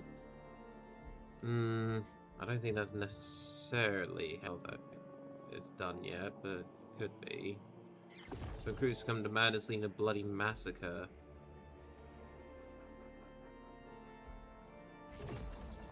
And, you know, carrying out a holy mission against the clan of enemies humanity.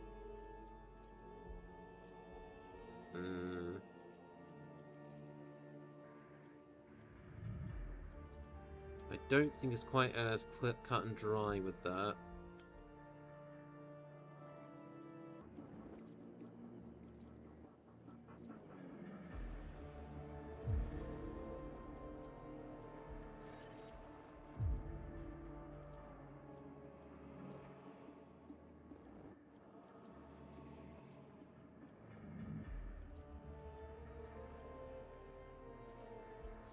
I do like the make report situation.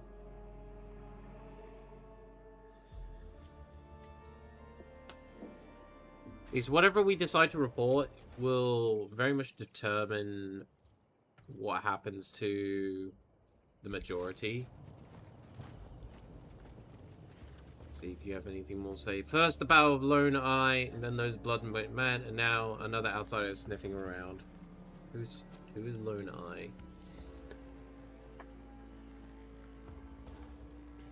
What do you know of the strange trees and swamps? The Iron Tree, the place was forbidden. We lost my blood hunter nearby. We barely returned flesh. Yeah, no, that's absolutely fair, considering how dangerous it is. I found ruffians in swamp. He was Rufinus in swamp. He was brutally killed and dismembered. The outsider lingered around the inedible. Tried to speak. The flesh of the outsider is forbidden, Tyke vein, but the inedible is no longer a part of the vein. There's little suitable flesh in the swamp. It is hungry. The companion hisses, quills, and his neck standing up. As soon as the War Shaper casts a casual glance in the inedible, it goes silence. Looking at you, your companion shakes his head, clearly denying its involvement. Do you know who this belonged to and what it was inside? Why should I speak? You are a stranger, Altavaka. Your presence promises nothing good for the vein. Did I not aid you in the battle against the rabid crew? Save your own skin, Altavaka. Will you claim otherwise? If I do something for the vein, useful for the vein, will you speak? What could Altavaka do in the vein that those brood could not? Then black eyes and Ogrin, clawed hand immediately gestured towards Cog. Fine, bring me another big-headed Altavaka like this one for the ritual. He will become a worthy opponent for the Awakened One. This way, you will serve the vein. Will you do it? Mercenary Glow Cog watches Crute's hand intently, ready to rip it off the first wrong move in the direction. A big-headed Altavaka, an Ogrin? Why do you want one? The Awakened One. A worthy opponent in the ritual will awaken the slumbering root. A good fight will help him remember. Who is the Awakened One?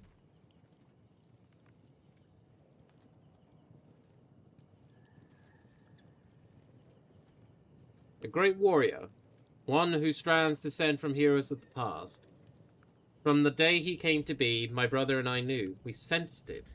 He is the blood of the ancient root. He is an offshoot of the great ones. We have been preparing him for awakening. All that is left now is to help him remember. He will decide who is right, my brother or I. He will determine which branch of the vein will follow. And when the awakened one takes your side. Hmm?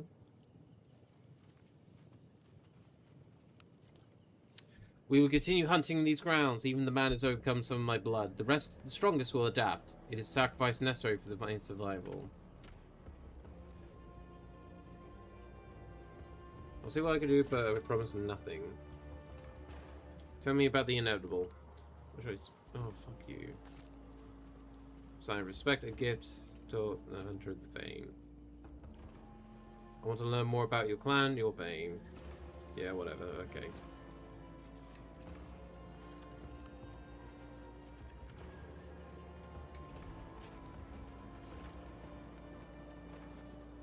Chakata, where are you? Where are you?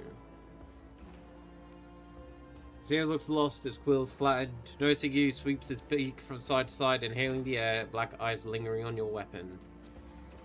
The inedible cannot remain in the roost, Altabaka. But with you,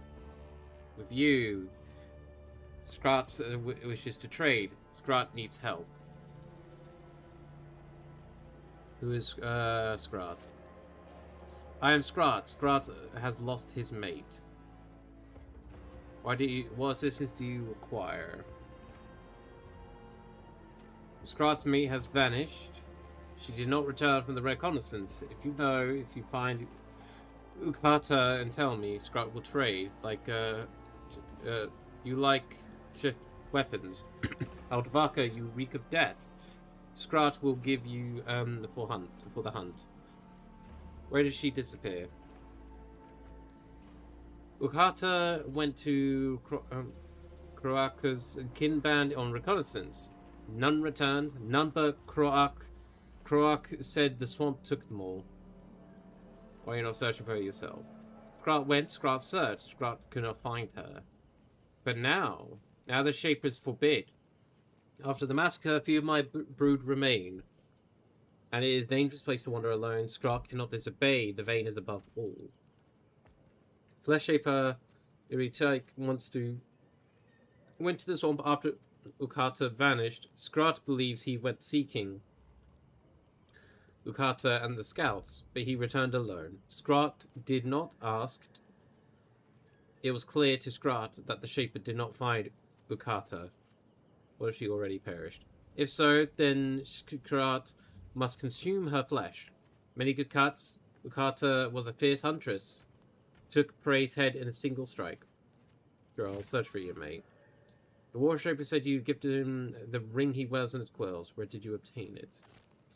The swamp took my mate, and I went searching. Saw on the ledge it gleamed. Beautiful, a gift. For a warrior's quills, for Kroagtyke. Then the Flesh Shaper forbade leaving the roost, so the swamp would take no more warriors. Are you familiar with the name Rufinus Scrag? Scrat knows an Altavaka with that name was in the roost. Orhirtyke forbade eating the outsider, calling him an honored Altavaka. But the outsider left the roost after the battle with Lone Eye's Vein. Scrat heard no more of him. I found human corpses in the swamp. What do you know of this? The swamp is a perilous place even for the those of my blood. Only the inedible dwells there. The Kroot do not abandon good meat, and the inedible was once a Kroot. Tell me about the inedible. It was one of us until it broke the Shaper's law. The inedible was exiled from the roost, and they of my blood were forbidden to take in its strands. Its evolution has ended, a terrible fate. Do you know why the Kroot will fight each other? Flesh Shaper or Tyke says, they of my blood have succumbed to madness. Now the flesh of Altavaka is forbidden. Consuming it would defile the roots. Scraw! To scraw! Fucking screeching the birds. But once the awakened one remembers his past self, he will help the vein. Who is the awakened one? Understand the great warrior, even shapers must listen to the awakened one. I will leave you now. Bodies in the man through piles, shapeless a heap, survivor's eye with them barely contained fury. How's the arm? Ready to fight? We will soon face lone-eyed warriors again. Rot takes the roots of the soft skins I have been feeding since the last battle, but this wound will not heal. Respect the roots, warrior, even those of others. The Altavaka from the filthy roost fights well. I have torn soft-skin hides before, but these ones under Baron Lone-Eye's command are as vicious as they had eaten flesh from your Gothlak.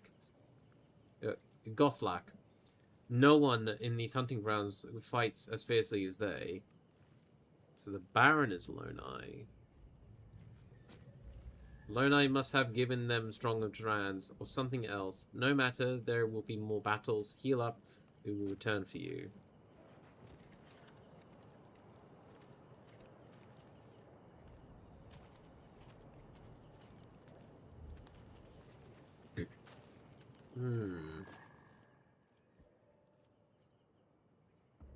Oh, that's crew armor. Human bones adorn with blank and gold-plated buttons. Such buttons supplement tone the fusiliers. Okay.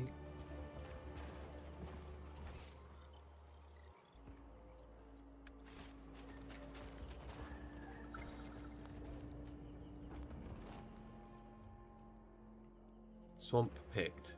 Pick shows a hooded individual secretly watching a crew carrying a net of bloody contents. The swamp sign glints in the human's right hand.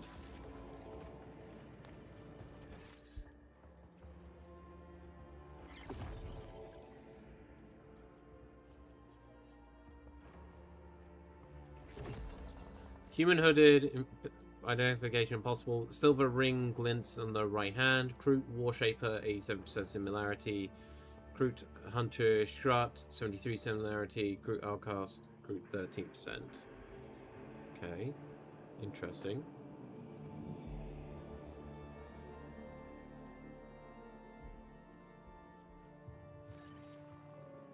Net contents agent's body.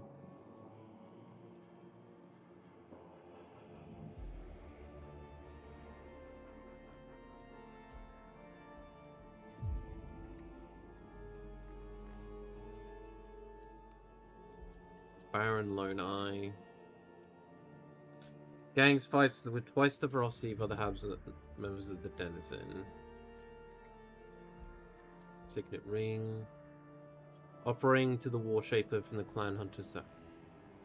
Ah. Finally, engraved human-sized ring stands out amongst the primitive adornments of the Warshaper's quills. I'm pretty sure that this is our dead man's. Merely after slaughtering between the crew and the Baron's gang and the excavation site, the agent then gathered his belongings and departed the Xenos encampment. Let's campfire the swamp from which none returned.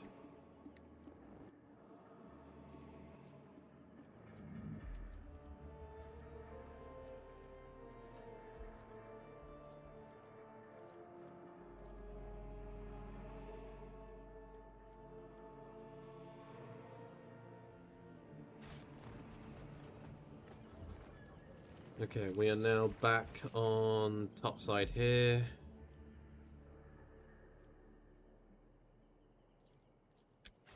There's an exit way over here. So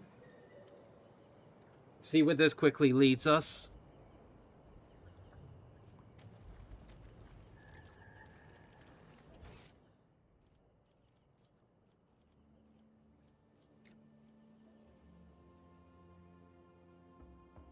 Bone amulet in the shape of a hook.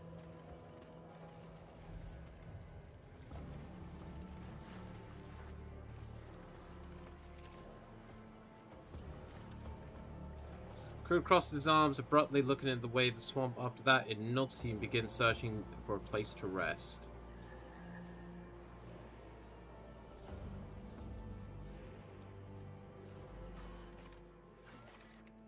Okay.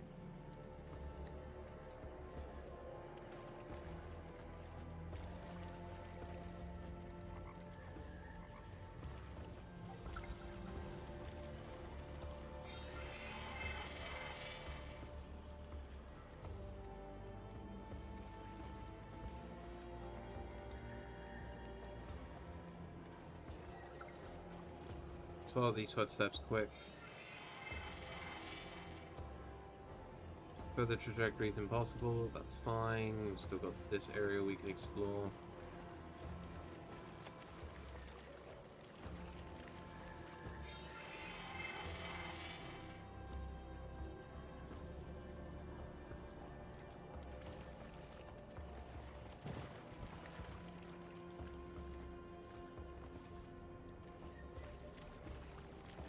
What's this?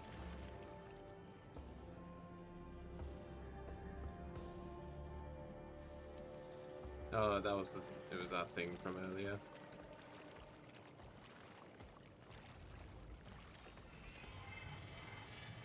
Well, we found a bunch of Kroots, dead Kroots. There's the bone amulet. Single shots inflict the death toll effect until the end of the wearer's turn. Flash. Chemicals and something sour emanates from the heap of the Kroot's remains.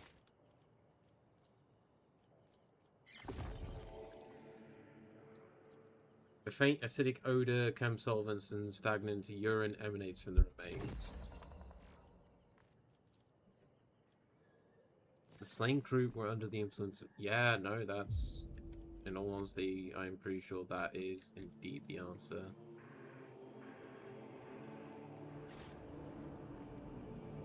Which is an interesting situation.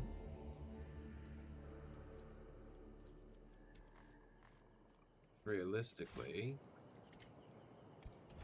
that would denote that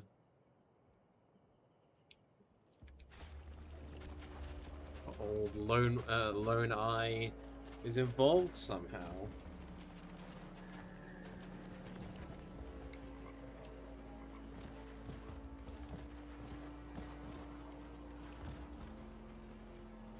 Give the bone amulet to the Kroot. Found the amulet in the crevice of the swamp. Did it belong to Carter? Yes, she never took it off. Even the quills on the Kroot's head drooped somberly. You have kept your word, Oldvaka, and so will Skrat. Take this. For good hunting, Skrat must find her, preserve her strands. I'm proceed striking in the vein. Lost bone amulet.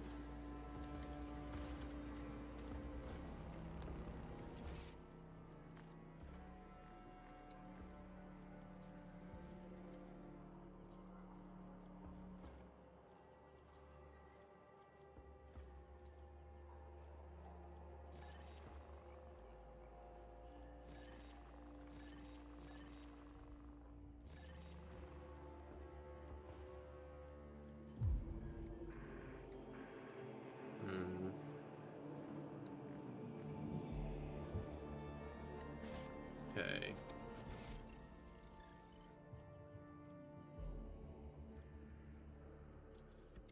Right. Oh, I need to stretch. I gotta say, so far, this has been a very interesting game.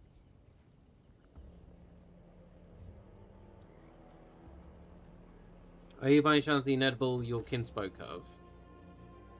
Does Xeno lose his head? No, what's the needed? It's clear that your guess was correct. This is an outcast punished by the Shapers of the transgression of clans' laws known only to them.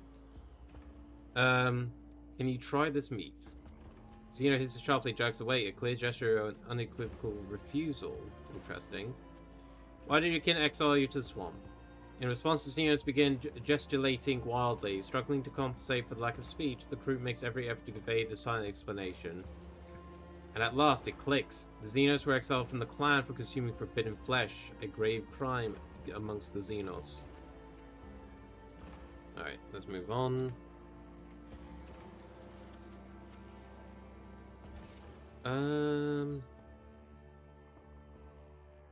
Right. Let's get here.